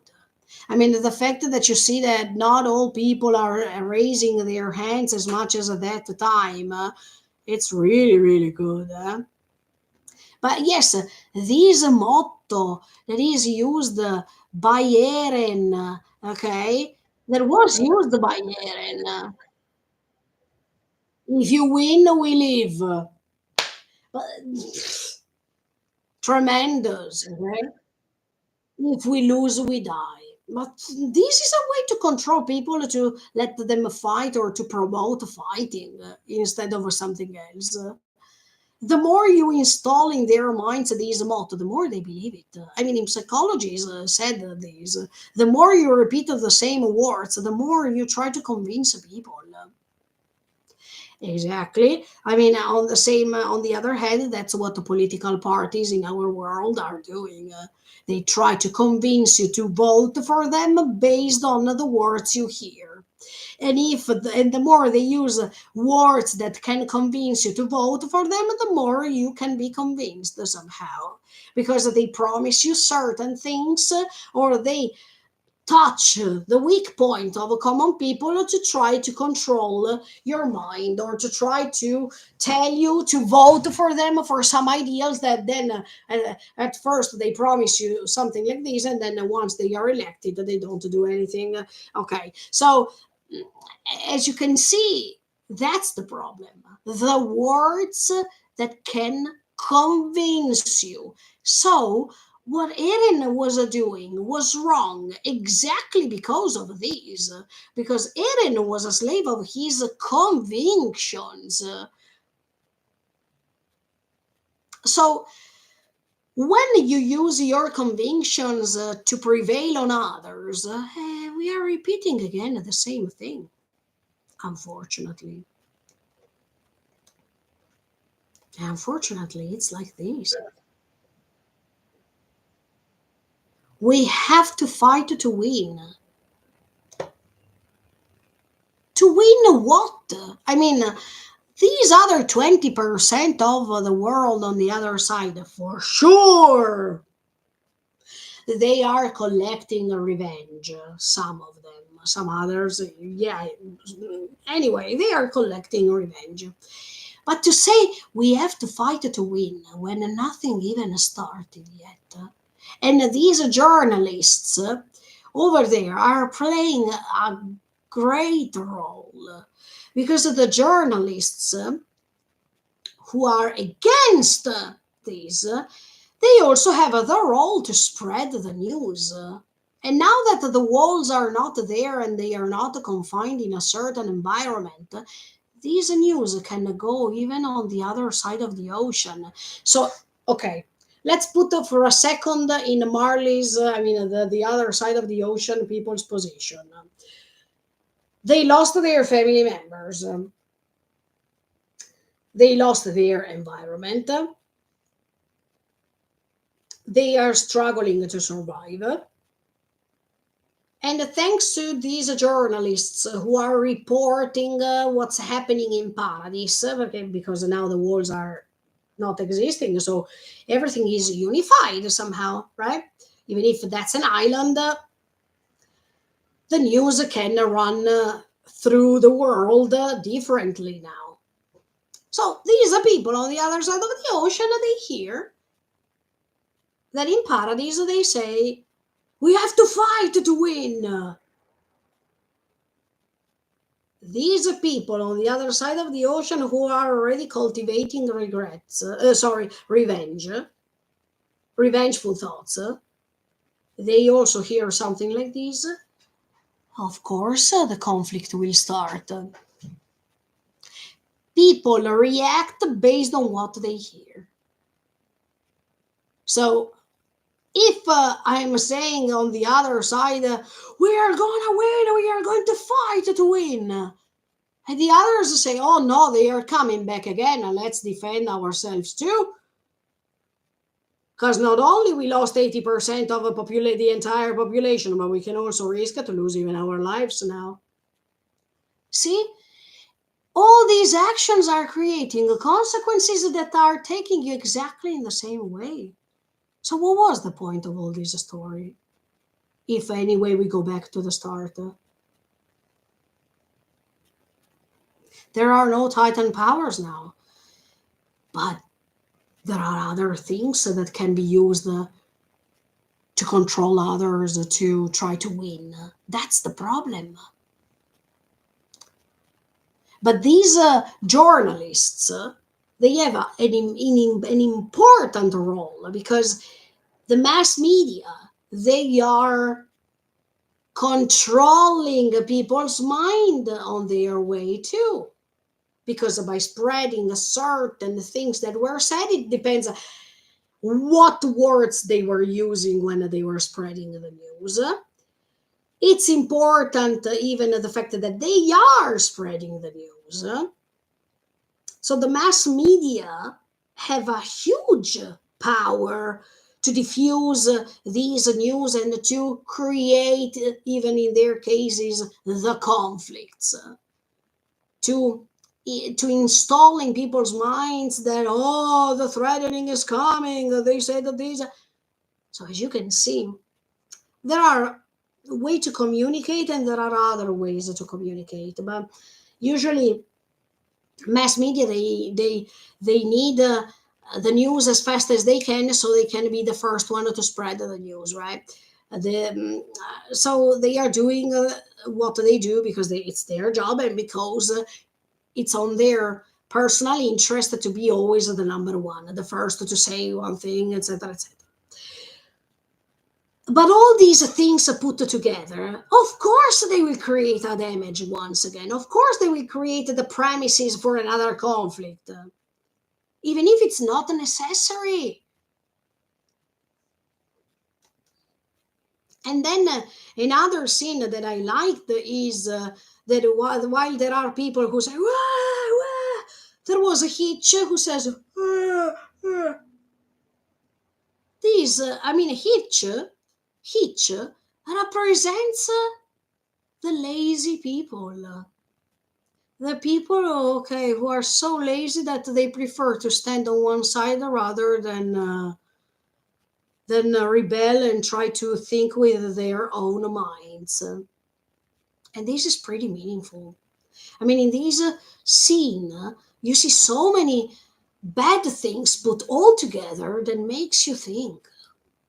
Hitch represents that lazy people, those lazy people who prefer to stay in the condition they are because maybe later they can lose their job if they do something contrary, because they are afraid of react because of other consequences.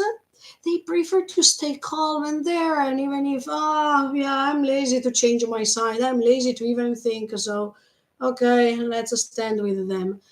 That's the most dangerous thing that can happen in that case. People like Hitch are the worst, sincerely, because they don't like to stand for what they really think. Think about it.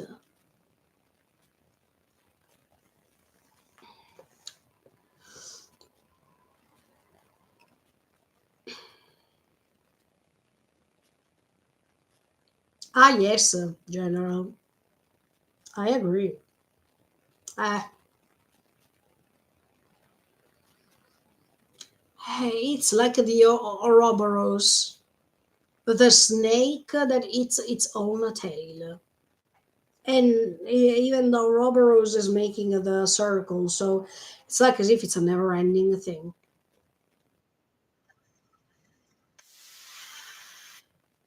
And then the fight, the fight. See, these are repetition of a fight, the fight, the fight. That was also a way for Eren to convince himself to do things, and actually, he convinced himself. He convinced himself by repeating the same sentences, by inciting himself and repeating the same things all over again. That's dangerous. And in fact, I appreciate that I see Kaya and all her family not standing up for these, looking at these people as a people who are not understanding what can happen. Of people standing over there, raising their hands, being ignorant and perpetrating something that they didn't even understand. So, lazy people are super dangerous. People who shout for what they don't even understand, they are super dangerous. People who don't want to be controlled and prefer to understand the circumstances, understanding what happened, and not being afraid to be controlled by others are the key. So this is obvious. And even Niccolo, yes, Niccolo was there. Was there even such as that? Wait a second. Ah, yes, yes. I'm so happy that the family and Niccolo stayed coherent with what they said. They have never changed their mind based not only on the experience they have experienced, but because they are coherent, they stand up to keep trying to change things in their little and small role. That this little and small role, maybe it can spread, it can be spreaded and become bigger and bigger and bigger. It takes time, but that doesn't mean that people have to give up on this, no matter how much it takes. People are struggling to reach power as soon as possible. That's the problem. That's the problem of human beings. They want everything so fast because the power is pretty delightful and everyone wants to catch power. No, that's a problem. People should take their own time to gain things little by little, because the more they gain things little by little, the more solid they will be one day. If you want everything so fast, and if you want to achieve power so fast, you're going to lose. In Italy, we say it's a fuoco di paglia. It's like a super fire that starts, and it's so dangerous because it's so big, but then it's extinguishing rather than having a little flame that survives through time. And I'm really happy to see Niccolo together with them because he has the same opinion as them, and he is coherent, and he comes from Marley. So Niccolo doesn't want that the conflict starts from both sides. I'm really happy for that. Ah, and I wanted to say another thing, but now I forgot. When the Paradise was attacked again in this final season, except for the rumbling that started, but unfortunately, Paradise was was attacked not only by these Malian soldiers, do you remember? But these Malian soldiers, and as much as some, no, sorry, but not only, blah, blah, blah, blah, sorry, not only by Malian soldiers, um, but Paradise was attacked by Titans. Don't forget about that. I mean, even in these season 4, part 2, when the rumbling started, you don't have to forget about Zeke's scream and the fact that all these Titans were causing a huge damage inside the walls. But now the Titans are gone.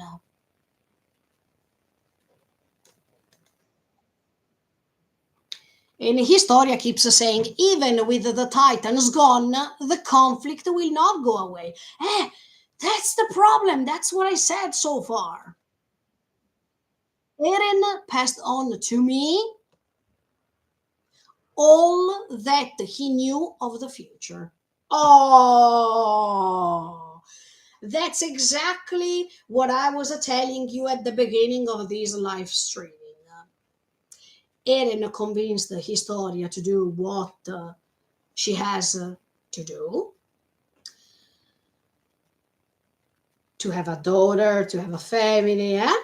But Eren showed her even what will happen in the future. And I think that he did that with one of his final visions that he was having with all the others. As much as Connie got in touch with Eren, and Eren told him, "Look, your mother will go back to a human representation." As much as he met Reiner, John, he also went to Historia, and he also showed Historia all the future, or what he saw, what he knew coming in the future. That it's something that Armin didn't see. That it's something that Mikasa didn't see. He wanted Historia to see. And that's important because Historia is a queen. And of course, she has a daughter, so she has a descendant. So we don't know if later Historia will have other kids, okay? We don't know. But let's pretend that she had that daughter, okay, only. That means that she will have a descendant and her daughter will become a queen too. So um, it was good for Historia to know what will happen. Not only because she can prepare herself, but also because maybe she can do something as a queen to prevent some things from happening. Because, okay, that these military forces are there, and this reminds me a little bit of Japan once again, because in Japan, you know that there is a parliament that can decide, militarily speaking, politically speaking, whatever. But in Japan, there is also the emperor. And while the emperor, even before Second World War, had a role, now the emperor doesn't have a political role or a political inclusion on political debates and whatever, as much as militarily speaking, the emperor in Japan doesn't have any sort of role. And this reminds me this story because even in this case, Historia, yes, she is the queen, but she can't say no to other political parties or even to these Jägerists military forces because um, she wanted that everyone would have been free to not to feel forced, let's say, by an identity like a queen or like the monarchy itself. So Historia is a pretty coherent with her ideals to let the people be free to express their opinions and not to feel under a monarchy where everything has to be decided one person. She leaves other people free to debate, let's say, or even in this case, she is describing these military forces of the held by the Jägerists, but she's not prohibiting the Jaegerists to rule or to create their sort of a political party and whatever. Um, but I think anyway that by seeing what's happening in the future, probably she knows. I mean, Eren wanted her to see what's happening in the future because probably Historia saw, oh no, sorry, so Historia heard from Eren the fact that one day there will be the boy and the dog. So the hope can't vanish still, as much as Eren, in order to let Historia see things, he had to touch her somehow. Because do you remember that when Historia gets in touch with Ymir's memories because Historia is touching Ymir's letter? Anyway, she was touching something that was handled, was held by Ymir. And that's why she had that thunder in which she could see Ymir's memories, right? As much as Eren all the times when he gets in touch with a royal bloodline, something happens, right? So let me read one more time what Historia says. Eren passed on to me all that he knew of the future. So did he touch her? And I think that if he touched her, that doesn't mean anything about the rumbling. I mean, it doesn't regard the rumbling because, in my opinion, when Eren meets Historia, if she has a vision of Eren, as much as Armin, Mikas, and all the others had, it meant that Eren died already. So the power of the Titans was gone already. So there was not the chance to start the rumbling again. Because these visions are coming into the minds of these characters when Eren dies, even if they happened before. But Eren, by have been the Shingeki no Kyojin, he, even if he died in that moment, he was anyway connected, okay, through the paths, so he could move from a past, present, and future. But what I'm saying is, did Eren pass on to Historia the memories from the future as much as for all the others? That means Armin, Mika, Sajan, Connie, when he died?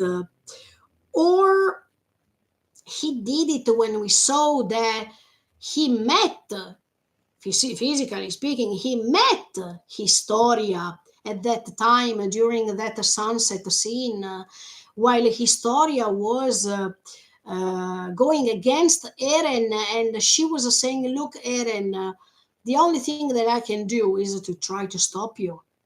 And Eren said, don't even try. I mean, don't even try because. But then he said, if you want me to erase your memories, Historia, let's do it. So you will not remember certain things. And Historia said, no, no, I don't want this happening.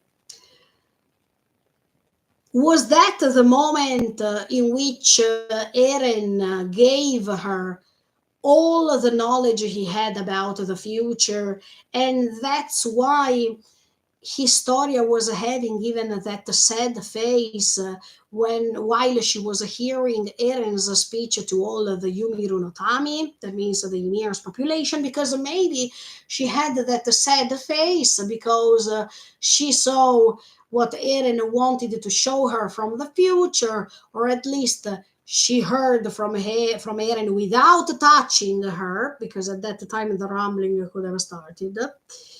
Um, but she heard, sorry, from Aaron everything that could have happened. So she lived all of those remaining moments, passively speaking, in which she saw Aaron's speech, she saw the rambling, she saw that what Aaron was telling her would have happened. That means that he would have died. She would have had a daughter, and she would have had even other things happening in the future. Maybe Erin told her, "Look, there will be a military forces held by the Jaegerists. You will be still a queen." Huh?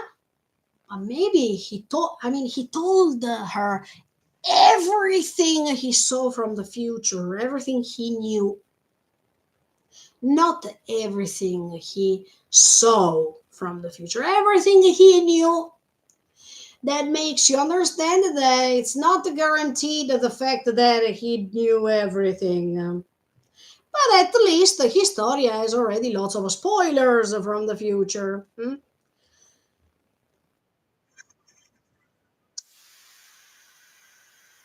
Though I cannot see the future that lies beyond this one. Okay, no, so I said something wrong now because I thought that Eren told her about the boy and the dog. But she said that she saw a limited future. Okay. And in fact, she's saying, I cannot see the future that lies beyond this one. Of course, she can't see the future because only Eren had that power. And now the Titan's power is gone. So she can't, I mean, although Eren told her what he saw and what he knew from the future, Historia can't see the future, so she has to live those moments to see if what Eren told her is correct or not. So let's go on with the flow. I have been able to see this future clearly. I'm certain this outcome was not the result of Eren's choices alone. Yeah, because it's improbable to say that only Eren made mistakes in the history that was made. For sure, Eren is not the only one who made mistakes. Human beings made mistakes. Humanity made mistakes. So we can't say that the fault guy is Eren only. She's right. Yes. This world is an outcome wrought by all of our choices. Sure. And you see that Historia is waiting for Armin and all the others who are coming back to Paradise. And behind the Historia, you see that there is even Kiyomi and all the Azumabito. So you see that Kiyomi decides to stay in Paradise to serve Historia with all her knowledge. And she's going to help her in all these. I mean, I liked the fact that Kiyomi decided, okay, not only because Mikasa is in Paradise too, and we know how much Kiyomi wants to know everything about Mikasa as a descendant, but you see that Kiyomi decides to stand next to her and help her, yes, to spread to her all the knowledge he knows from the Azumabito. We must fight, so that we need fight, so that we need fight no more. But what she says now, I mean, what Historia says when she talks about the fighting, it doesn't regard conflicts. In my opinion, what the Historia says now is that you have to keep going on fighting, trying a way to avoid fighting. So we have to keep going on fighting for this until there will be a moment in which fighting will not be the one and only option, until fighting will not be chosen as an option. So I like these contrast, these, let's say, oxymorons that is used here about fight, because when she says we must fight, yes, we must fight to try to find a way, not we must fight with violence. No, in order to find the proper way to stop fighting, and to stop fighting with violence. So Historia's speech is pretty coherent. It's pretty objective of the situation that they are living. And she has some hints from Eren. I mean, she has some spoilers that Eren told her without touching her at this point. So she couldn't start the rambling. She couldn't have been affected. But Eren told her some things. And even if Eren told her some things, she couldn't see more than that because she has to live these future events coming without knowing before if what Eren said was true. She has to live these things first. So yeah, I like Historia too. She was always really humble, and she was pretty objective, judging the things that she could see. And I think that she is still a great queen. Even if we should find ourselves living lives divorced from peace. Exactly, because what happened so far was this, using violence because that was the only way. But Historia is not agreeing with this. We should keep fighting, more morally speaking, not with violence, to struggle to find a way to stop fighting with violence. And this is pretty coherent with what she has always wanted. That's why Eren wanted to tell her some things from the future, because she has an important role. Morally speaking, she is coherent. So if she is coherent, she can influence somehow with her role other people's opinions for something good.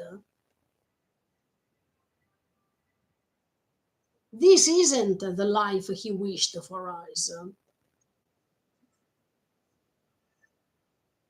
But whether he wished for it or not, it's the life he passed on to us. Yes, because actually, Eren fought so much to create a stability in Paradise so that the Paradise would have lived peacefully. Okay. The problem is that even in Paradise now there are military forces that they spread the conflicts again. So was Eren's sacrifice done in vain? Partially. At this point, I have to say partially, because while before we were convinced that his sacrifice was in vain, because anyway things are repeated, no, in my opinion, yes, on somehow. I mean, for certain reasons, yes, because we see the military forces keep spreading his words, la la la la, to start the conflicts, la la la la, to brainwash people because they think that if they brainwash people, thinking that the conflict is the one and only way, they will win. Because if you don't fight, you can't win. But on the other hand, his sacrifice is not in vain, because throughout this story, some characters changed their mind, changed their prejudices, and they have a huge goal now to reach, to try to do the opposite of what these people are trying to do. So his sacrifice is not in vain. But of course, Historia says that this is not the life Eren wanted us to live, because now we are starting again, let's say. But for sure, this is the life that he passed on to us, because now it's our chance to make a change, to try to keep trying. And I like, let's say, to see that Historia waits this ship, and this ship has Armin, has, sorry, Armin, John, Reiner, and all the others coming from the other side of the world after those characters tried to use diplomacy to start a conversation, to start these dialogue between the two sides. And Historia is waiting there, trying to greet them, because Historia has the same opinion. That means let's use the dialogue. So the fact that Historia wants to greet them, and she is waiting for them, not only because they are her friends throughout this story, um, but she's waiting for them to greet them because she has the same opinion. And she was not over there with the Jaegerists while they are rebelling and trying to contrast this thing that is happening. No, she's at the port waiting for the people who have her same opinion. And Kiyomi too. Kiyomi is there, so she also believes the same. Mikasa, in the meantime, she is somewhere else. I mean, she's not there because she preferred to handle a peaceful life. Because after all the time she has fought, and after all the battles she tried to survive from, she prefers to go and stay there where she can find the peace. But yes, I like that this ship is approaching, and even this ocean that goes back being crystal clear. This ocean that was always dreamt of, and now it's just a way to go from one side to the other side. And Armin, who is in that ship that is seeing this ocean, the ocean that he has dreamt of, that now is just a way to cross it and reach the other side of the world.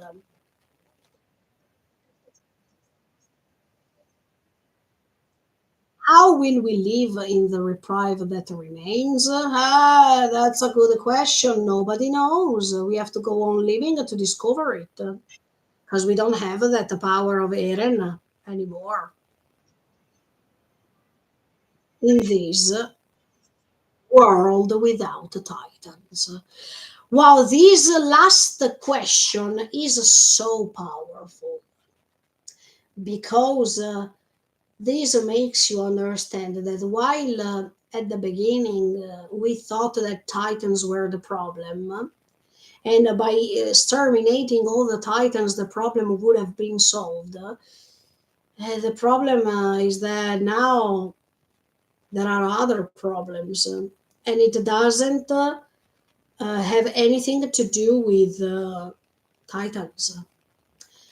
Now other problems are starting because of human beings.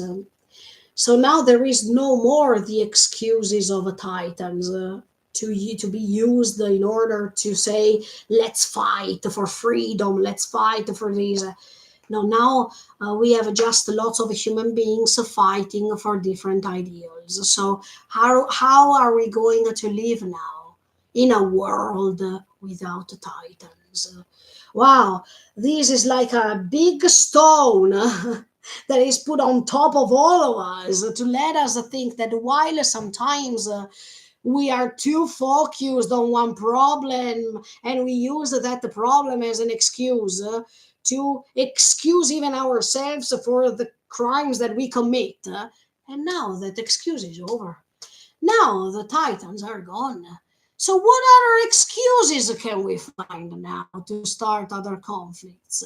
What we are, that means selfish, give priorities to what we think, our perspective. No, you attack me, so I can attack you. I mean, you see how poor inside human beings can be.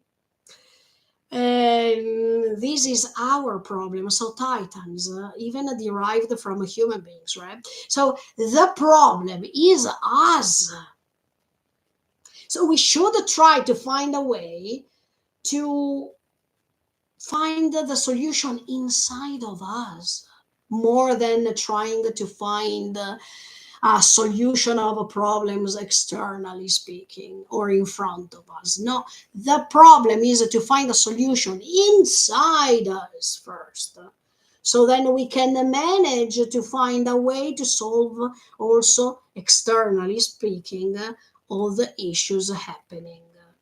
Because if we are having a clean consciousness, we can also try to solve things externally speaking. But you see that Historia was not talking to us. Historia was talking to Armin. I mean, she was writing a letter to Armin. And I like this way of communicating because um, in the meantime, you have even this scene while Armin and all the others are debating while he reads these letters. So this is really nice. That the queen wanted to reach them before they reach the shore of paradise. This is really, really awesome.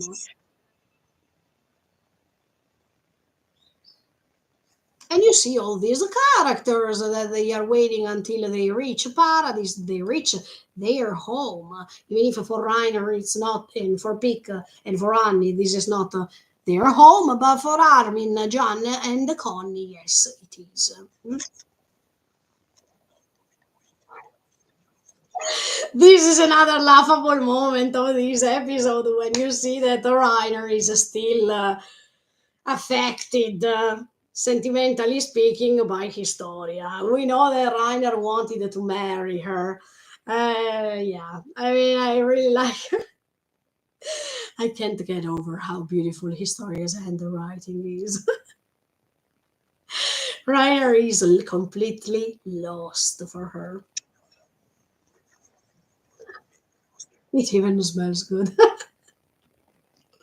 This reminds me here in season two. I mean, wow, incredible. And I like how Reiner can be himself with all of them, as much as if nothing happened, as if nothing happened. I mean, this betrayal didn't happen, this huge conflict. It's like as if we go back to season one and the beginning of season two. When they were having fun all together. Okay, Bertold is not there anymore, but yeah, Reiner feels himself with all of them. He feels as if he is between his friends, and this is good because he knows after everything that happened that he can be himself with them. This is really good. I repeat what I said before: don't lust after married women. It's creepy. And Vicky says, I can't help but notice your fixation with your hair. Yes, because every time John is there to comb his hair. Who are you trying to look good for? And here, we're almost reaching the credits, credit scene. Who knows? Because we know that after they reach Paradise, the shore of Paradise, they have somewhere else to go. They have to go to visit Eren, Eren's grave. So they needed to meet Mikasa, right? So the fact that now now Pika is saying, "Who are you trying to look good for?" Because we know that now, even if they are on the ship, they have to reach Mikasa to visit Eren's grave. So John, are you trying to calm your hair and be perfect for her? Maybe. But then he says, but even if he says to Reiner, don't lust on married women, was Mikasa married somehow to Eren? Because we needed to remember that, figuratively speaking, that the scarf put around her neck seems to be like a wedding ring, an engaged ring. So, if that's the case, metaphorically speaking, Jan shouldn't do anything to Mikasa because she is considered being a married woman too. But then it seems as if he's calming his hair because they have to reach her. And John completely changes the subject because he says the ladies who will be reading the history books in school. So he doesn't want it to, but Pig is looking at him like, are we sure? So as you can see, John doesn't want to say anything. Um,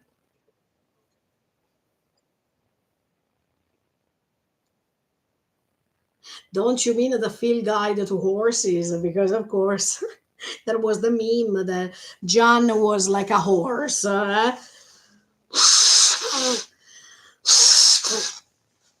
That's really nice. I mean, the way they communicate now as great friends, no, like friends, because they are friends. So beautiful. Ah, and then, of course, Johnny is joking with Ryder because he says it's a real shame your life got longer, Ryder.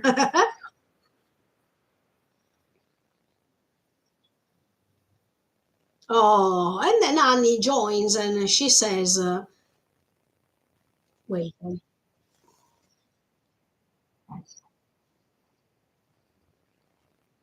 Paradise has come into view. So they are reaching Paradise. Armin, do you really think this will work? Because now Armin, he's trying to talk and have some sort and use some sort of diplomacy so he can try to convince the other world. But then now he needs to go back to Paradise where there are people who are against the other side of the ocean. So even in paradise, he has to let the people understand how it should be probable, how it should be more convenient to behave. So Armin's mission is not so simple. Okay, to handle. For us, maybe we think, okay, Armin is the savior, so he will talk to them, he will convince them, and then he goes back to paradise where he can feel at home and he will. No, I mean, I think that Armin in his entire life, he will go back and forth, back and forth, back and forth to try to stabilize these relationship between these two sides. So he will be the bridge of a communication, and being a bridge, it's pretty risky because Armin doesn't stand on any side. He wants that everyone joins and enjoys life all together without respecting each other, without creating debates or conflicts, internal conflicts that can affect the result of all the world's condition. So Armin has always been the bridge, the bridge of communication to try to connect others so those others were understanding the reason why one was doing this, the other was doing that. He has always had this talent. So Let's say that Eren chose him not only because yes he had this intention to make him as the hero, and Armin refused already, but the fact that Armin was chosen is also because he has this ability to communicate, the ability of thinking, so he lets other people think too. And this ability is not for everyone. Mm.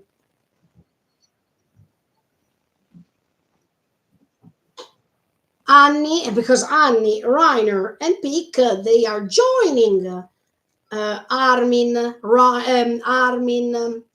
John, and Connie. So now it's time also not only to go back to Paradise and try to use this diplomacy to make everyone understand what's going on, but now Armin wants Annie, Reiner, and Pick being recognized in Paradise too. So as you can see, it's a hard thing to do. As much as Annie, Pick, and Reiner went with him on the other side of the ocean, so John, Connie, and Armin could have been accepted. Now it's time to do the contrary because Annie says, "Look, Armin, we destroyed the walls, betrayed the islands because Armin betrayed the island in the moment he killed Daz and Samuel with Connie, and they went to reach Eren and the other side of the world to save humanity. But now Annie says we destroyed the walls, betrayed the island, and we killed even Eren. That is the saint on earth for the Jaegerists. I mean, and in fact, Annie says, whom the Eldians revere. So they see Eren as an idol, as a god to idolize. So it's not easy. Hi, Max the Unboxer. Hi, hello. So it's not easy. Do you understand what I mean? It's complicated to do something like this. So that's why I'm saying, let's see how Armin will do this. But Armin has an answer for all these. Annie says, can we really be the allied forces ambassadors for the peace talks? Oh, they became ambassadors. They became ambassadors for peace. So oof, their role is pretty heavy to handle. But the good thing is that Armin is not by himself. He has his friends on his side, so it's already a great thing. But on the other side, it's not easy. It's not easy at all. So let's see what Armin says now. And in fact, John is already looking like, Reiner is, it's not easy. Eh? Oh, finally, Connie let his hair growing. I'm happy for that. I mean, we have always seen him with short hair. This is pure honesty from a Pick. As always, she says, I wouldn't be surprised if they sank our ship right about now. Yeah, because there will always be people against this. But see, now they don't have the Titans' power to defend themselves anymore. So they are there waiting that something happens, but they put these already into their minds to prevent the surprise from happening. In fact, she says, I'm not even surprised if something like this happens. Reiner says, I'm still amazed that we are afloat.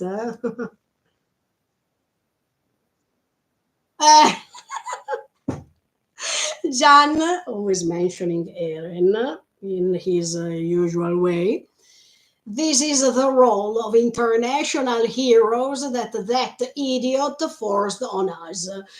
Yeah, heroes that, at the end of the day, spreading peace shouldn't be something that makes you become a hero. Spreading peace should be something pretty normal. But yeah, I still don't believe that Armin thinks of him as a hero.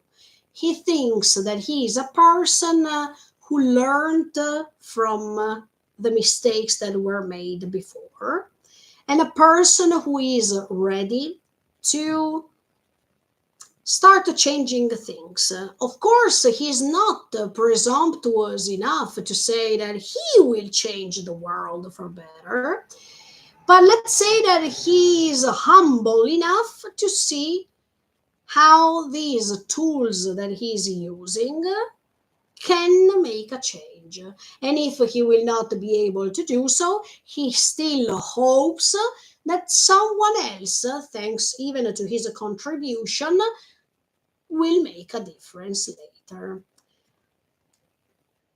So the role of Armin and all the others is not to be the superheroes on Earth. No, the role of Armin and all the others is to try their best, even if everything sounds so difficult. To try their best to do something that maybe it doesn't work, but maybe it does work.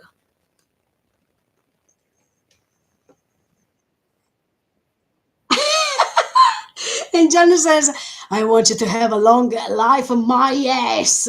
I mean, yeah, because of course, Eren wanted them to have a long life, but they can't know, they don't know if this will happen because they have many people against them right now.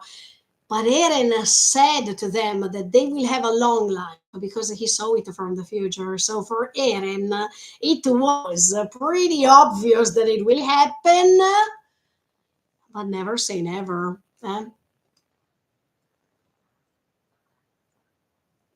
Annie, Connie says, Annie, don't tell me you got on the ship expecting to go home alive. And Annie says, of course not. But it's not like any of us coming to come. Any of us came to commit suicide, right? Yeah.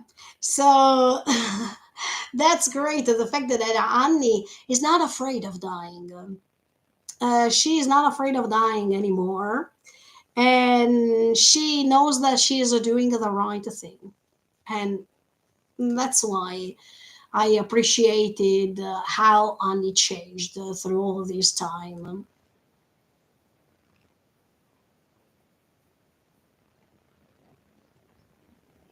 But for her, it's like a suicide intervention because anyway, they risk their lives by doing this. So it could be like a suicidal encounter now, eh? But let's see. Did you see that Levi is not there with them? Mikasa is not there with them. So the Ackermans that they do some other things now. And Army says walking into hell again like this is the answer. Yes.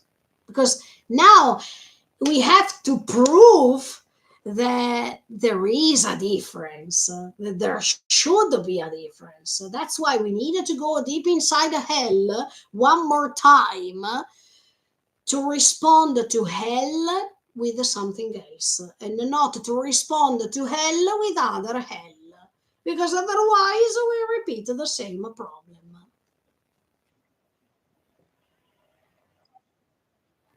The Scout Regiment, the Chosahedan, is made up of a bunch of dreamers who don't know when to quit. Exactly. But is not the Shinzo Sasageo that we see now with these military forces made by the Jaegerists. What Armin says now is the right principle of the Chosahedan and the reason why they dedicated their hearts to not know, sorry, when to quit. That means never give up and stand upright in front of all these dreams that seem to be so far, but not so far at the same time.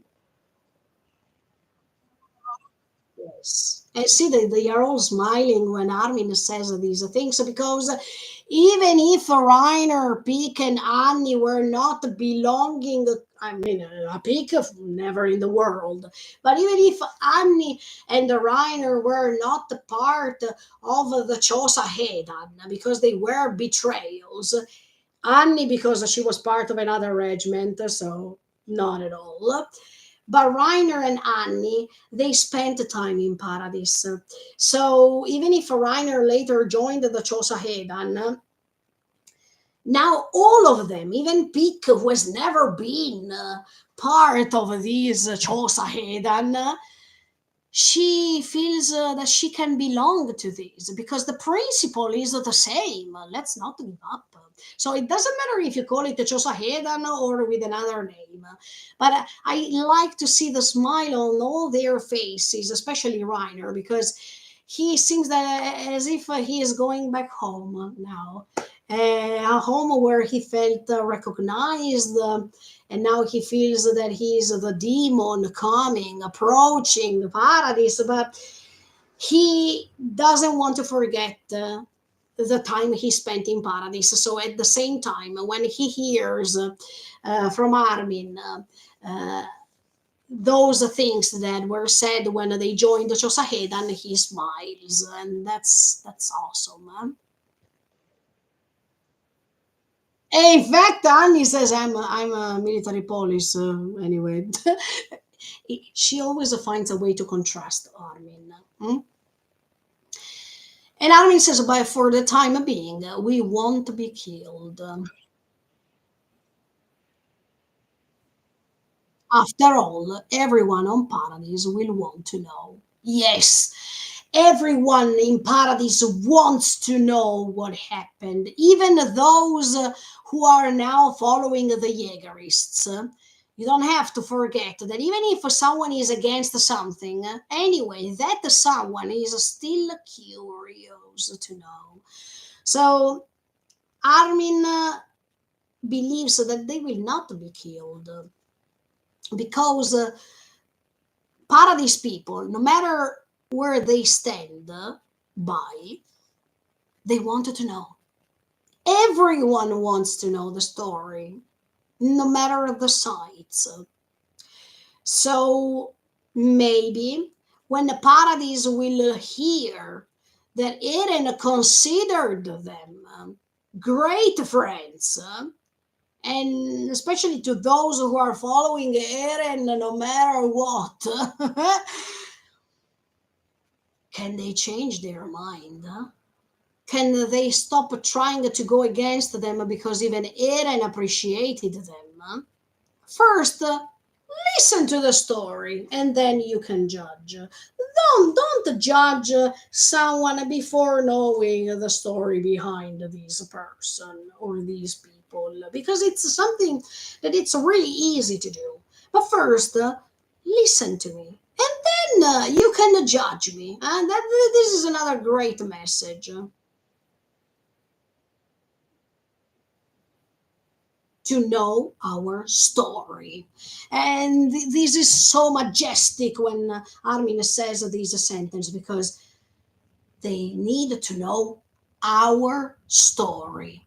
And we are still alive to be able to say that story. And they don't have, people don't have to read the books where it's written the story so they can believe it or not. No, we are saying it, this story. We have the voice to say it. That's why even Eren wanted them to be alive, because they have the power to say, to talk. And then, yes, you see Levi, who is sitting on a wheelchair, and he is giving kids candies. As much as we saw that scene, that original scene in the anime, in which there was that clown who wanted to give him that lollipop.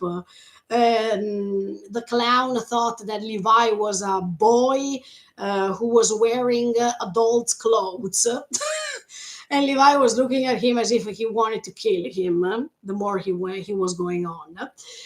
But here, see, you see there's a cameo scene in which you see Levi giving the kids these candies, these lollipops, and you see that Levi doesn't have an eye anymore, and he's sitting on this wheelchair, trying to put a smile on a kid's face. I really appreciate this because do you remember Levi when he was a little boy? He had lots of traumas and he survived all of them, but he couldn't smile properly in his life. So to see that he wants to put a smile on these kids' faces, kids who are experiencing a tragedy because they have to start everything from zero, that's really awesome. And even if Levi is not smiling at all even now, I think that he feels happy to spread these through these new generations, how to smile, how to feel glad, how to um, survive with the simple things. That it's something that Levi experienced in his background story. We know that when he was living underground, he was having a super simple life, and he was really struggling to survive. So he knows, I think he's the perfect person that can stay next to these people right now. And he's also seeing that he is helping them to survive this tragedy by putting a smile on their faces. And this is priceless as much as I like that Levi here is giving them lollipops, while in his childhood, he was instructed by Kenny to use a knife. So to see that now there is a difference between the will to spread the violence instead of the will to spread smiles and happiness through lollipops. The lollipop, sorry, the knife that in this period of time with a new generation turns into a lollipop. This is so nice, and only Levi could do something like this because of his past. So I really, really like that Levi had this ability to put smiles on people's faces. But you also see that Levi now has found another mission in life. So after he reached that goal of killing Zik, and we were asking ourselves, Levi, I mean, we were asking Levi, after you killed Zik, what's left for you? I mean, what is? Have you ever thought about a future goal that you wanted to reach? And to see that Levi decides to stop fighting, decides to step away from hearing violent thoughts against them, and stop willing be part of problematic discussions again. He prefers to step back. He doesn't want to fight anymore. And he prefers to put a smile on these kids' faces. And that's his new goal in life, to change drastically his life into something good. And he's even admitting the fact that he doesn't have an eye. He's sitting on this wheelchair, so he's not feeling ashamed anymore because of his physical conditions. He's not even using the bandages anymore to show that his eye is gone. But who cares that even if we show this, we shouldn't feel ashamed of these. And we shouldn't feel sad because of our physical conditions, because if our physical conditions took us to the next step, and this next step is so great that makes our soul feel relieved and in peace. We gained something instead of losing something, or we lost something to gain something that is even better. So I really like the detail. I mean, to see Levi,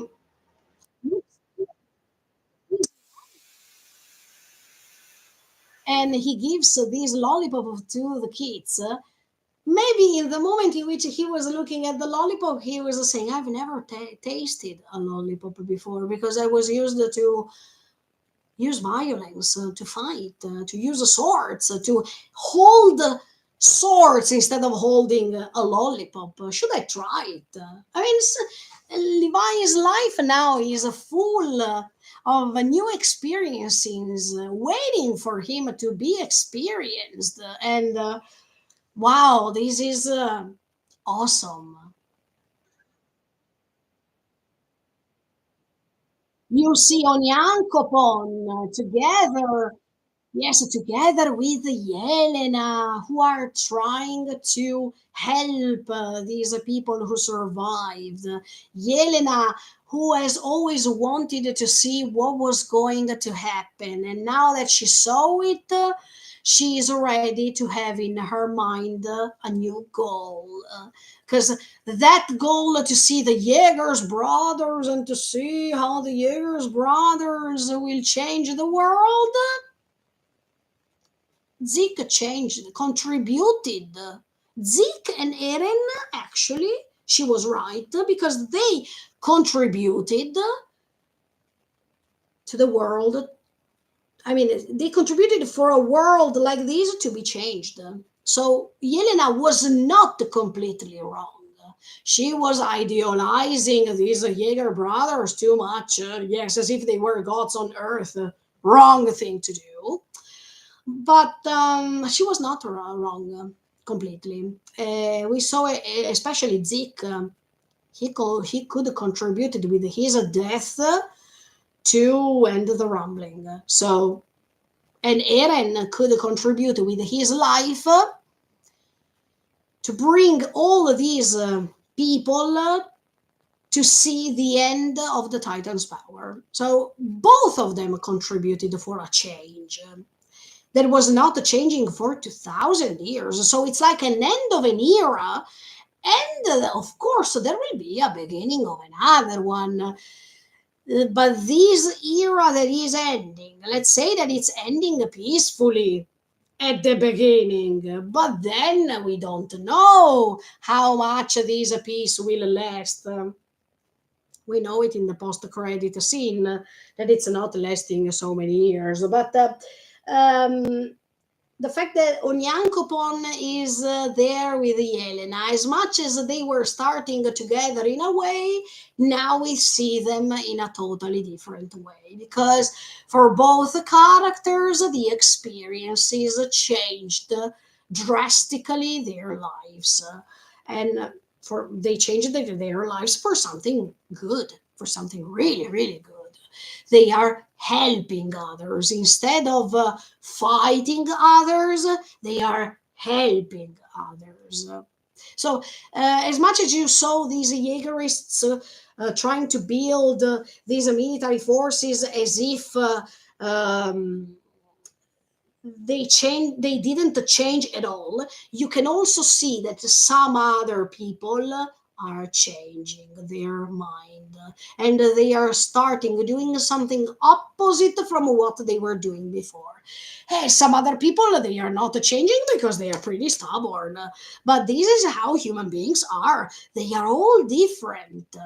Uh, so the reality of the world is not completely changed, but it's good that it is like this, because it would have been too utopistic to see that after Eren's death, everyone changes, and there is this beautiful, peaceful world where there is no more war, where conflicts are just a dream of the past, a nightmare of the past that now vanished. No, I mean, I prefer to see how Isayama ended this story, because no matter huge changes in the world, unfortunately, there are still people who don't want to change. So, or they are not ready to change based on their convictions. To know why a bunch of people who tried over and over, this is their story, to know why a bunch of people who tried over and over to kill each other would show up and call for peace. Yes, because this is the most important thing. Now Armin has to explain not just the fact that he changed his life, or that all these friends of his changed their lives, but he needs to explain why. What made these people change their minds? That is the most essential thing here, because we need to know why they changed. And this is so important, and it's not so obvious, especially not so obvious to the people who think that it's better to not change their minds. So people wanted to learn, maybe to know, and people who stubbornly say that they don't want to change their mind anyway, they are curious to know, they are curious to listen to this story, while the people who are ready to hear this story are even ready to learn how it feels to change, or to try to change your mind. If you noticed, this is another detail that we noticed, is that Yelena is holding a big box with baseball balls and baseball gloves to honor Zik, because even if she has always respected Zik so much, she saw even the greatness of Zik, not to contrast and to eliminate all Eldians, but the greatness of Zik to stop the rumbling, to do something good, instead of expecting that eliminating aliens was something good. And also because they are going to help the new kids to play catchball, so they can treasure memories over and over again, and they will be so happy to collect these memories. That is a way to honor even Zeke's memory, because even for Zeke, the memory with him playing, no, the memory of him playing base, no, to play catchball with Xava was one of his greatest memories. So the fact that Zeke somehow is still alive, even in these decisions, to let other kids explore this way of feeling happy, this way to play together, to know, to let some kids know other kids, thanks to this game, to play all together and collect memories, to let these kids understand, even with a ball, the meaning of life. That's awesome. These stories so significant that it's not easy to analyze it once for once for all. But even to see these dawn appearing, this sun that is rising, that means the new beginning, and that is even the same dawn that Zeke saw before dying, and he said, "Ah, if." If I would have noticed this panorama before, without being focused too much on everything else, yes, But to see these baseball balls connected with these dawn, this sun that is rising, it's beautiful because Zeke had the chance to sow it, to sow it, right? And now it's the turn of all these kids to appreciate not only the fact that they are playing catchball with others, but even the fact that they see this beautiful panorama in front of their eyes because the walls are gone, and on the other side of the ocean there are people who are start restarting living. So it's like as if army is trying to destroy all the mental walls that are surrounding people who are filled their who are filling their mind with the convictions. Now that we destroyed these physical walls, it's time to destroy the mental walls, and after that everything will be possible. And see, yeah, the subject of walls, that it's not reminding us just the fact that things are not just what you see, but things are even what you think. The It's so important, and the fact that Armin is the right one to make people think, so they can destroy, they can erase these mental walls to cooperate and to create a better world, or at least to try to do so, because when you try, there are endless possibilities coming out from these trials. So the more you try, the more you can try to create a different world. And that's why it means to go beyond the walls, to go beyond these prejudices, but even these convictions that are limiting, sorry, our lives, and to be able to think, so you can go even beyond these walls and you can overcome them to see the panorama that because of these walls you couldn't see. We could go on hours and hours, but this is what I believe.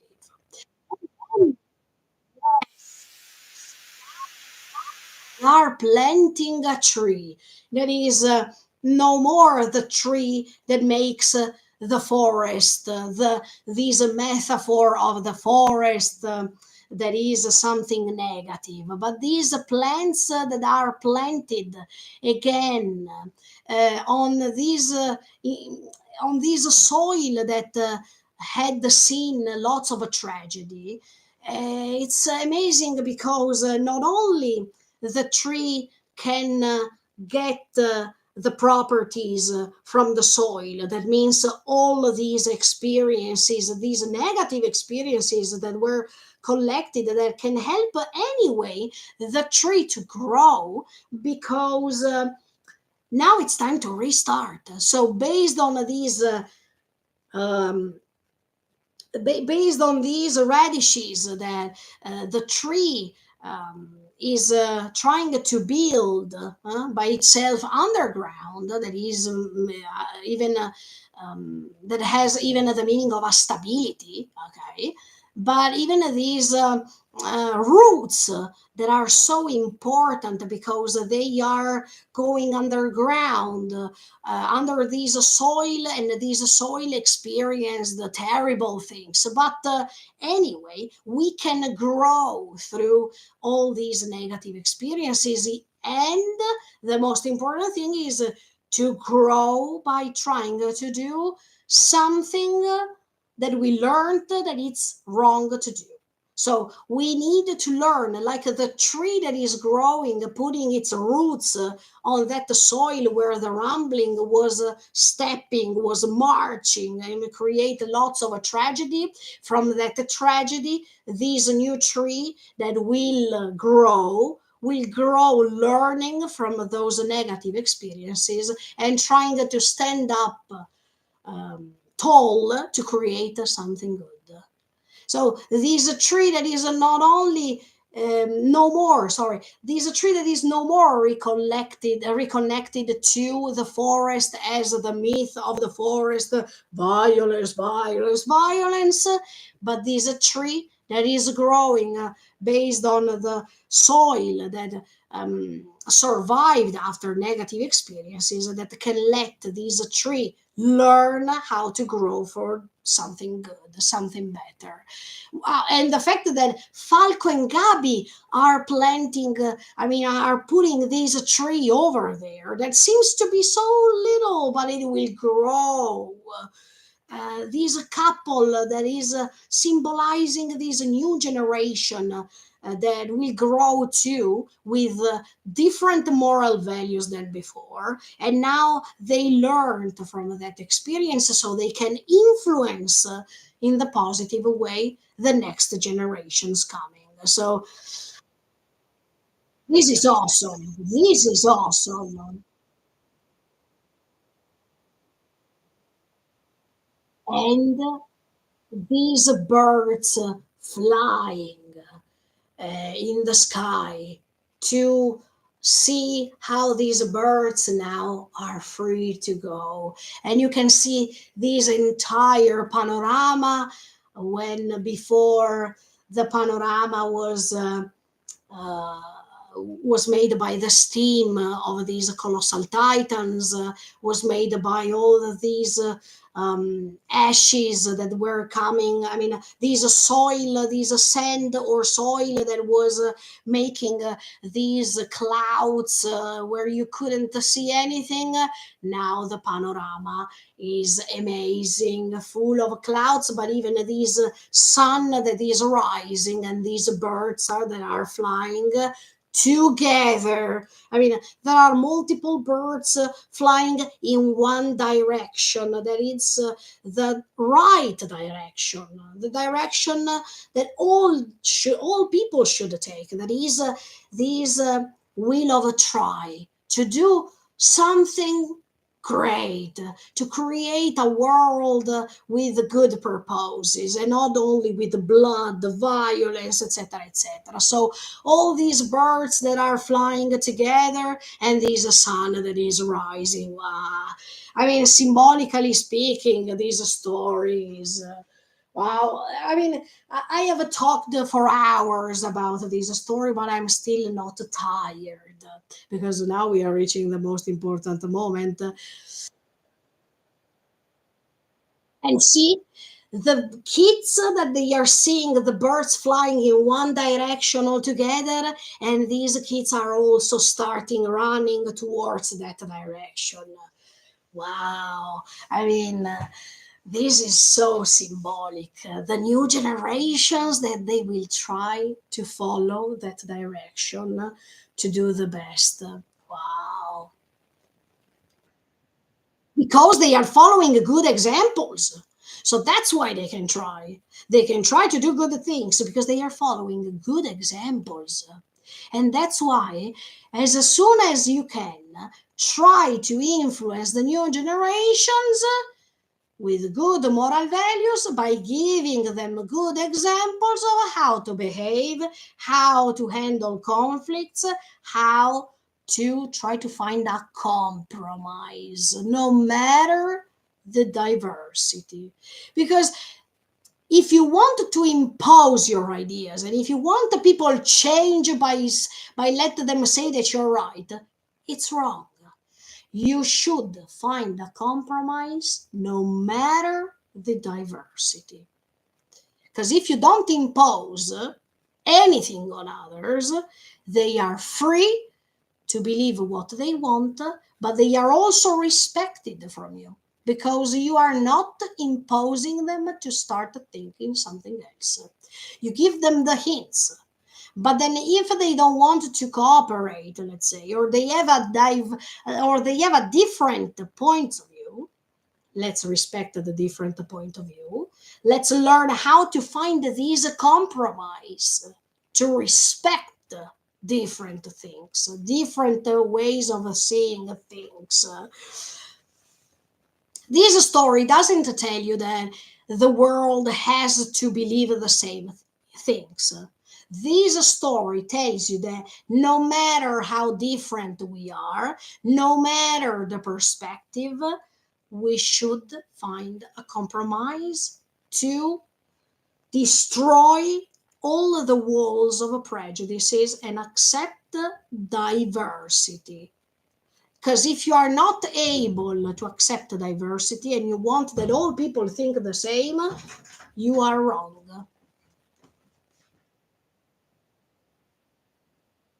The story of what we have seen. Absolutely.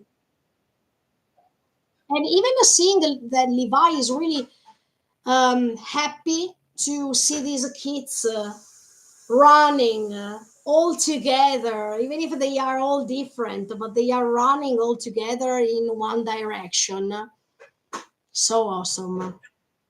And then you see all these members, Armin and all the others, waiting to approach Paradise. But there is always the bird over there on top of all of them. It's like as if Eren is there and says to him or to all of them, I'm on your side in this. So, Armin, you were the right choice for this.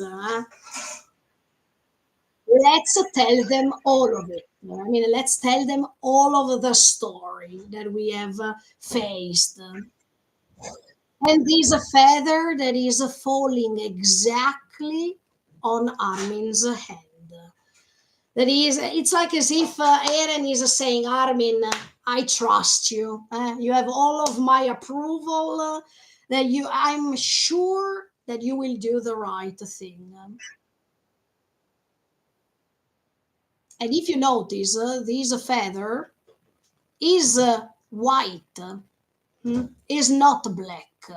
Throughout these previous seasons, we have always seen crows, black feathers. Even when Grisha was writing those three books, that he was using a black feather. Do you remember? And now that the feather is white. Even if, yes, let me see one more time. I think that it has, yeah, it has a little bit of a dark tone on the edge, but most of it, it's white. So it makes you understand that they are in the right direction. They are doing something good without excluding the possibility that something negative can happen, also because they can't convince the entire world of what their story wants to represent. There will always be this little black side that will not fade away. But the important thing is how to contrast these will from others to keep using violence that matters. So Armin knows perfectly that he will not make it completely. I mean, he will not reach his goal 100%, but he keeps trying. So even if there is a small black edge, they have to be ready to contrast it in a different way by bringing peace instead, to create this contrast that is always needed. War can't exist without peace, and vice versa. But the will of trying that prevails. In fact, this feather is more white than black, so it's a good intention.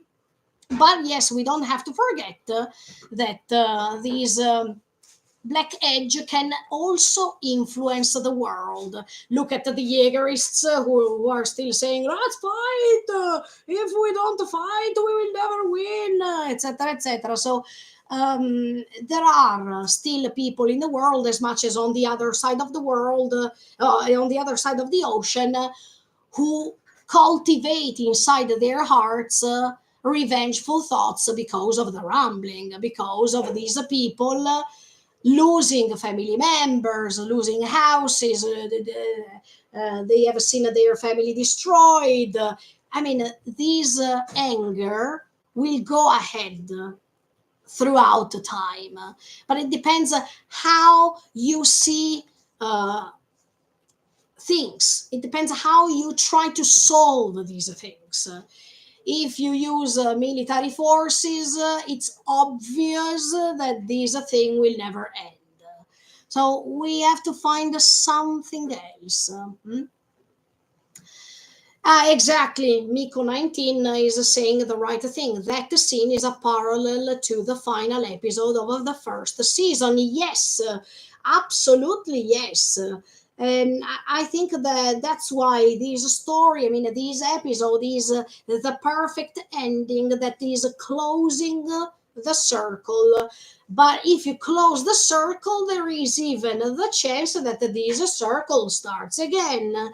So it's not only the end of a story, but it can make us believe that can be the beginning of something else that could be similar, but anyway, it will be different because nothing is repeating 100%. So even in history, things were not repeating exactly the same.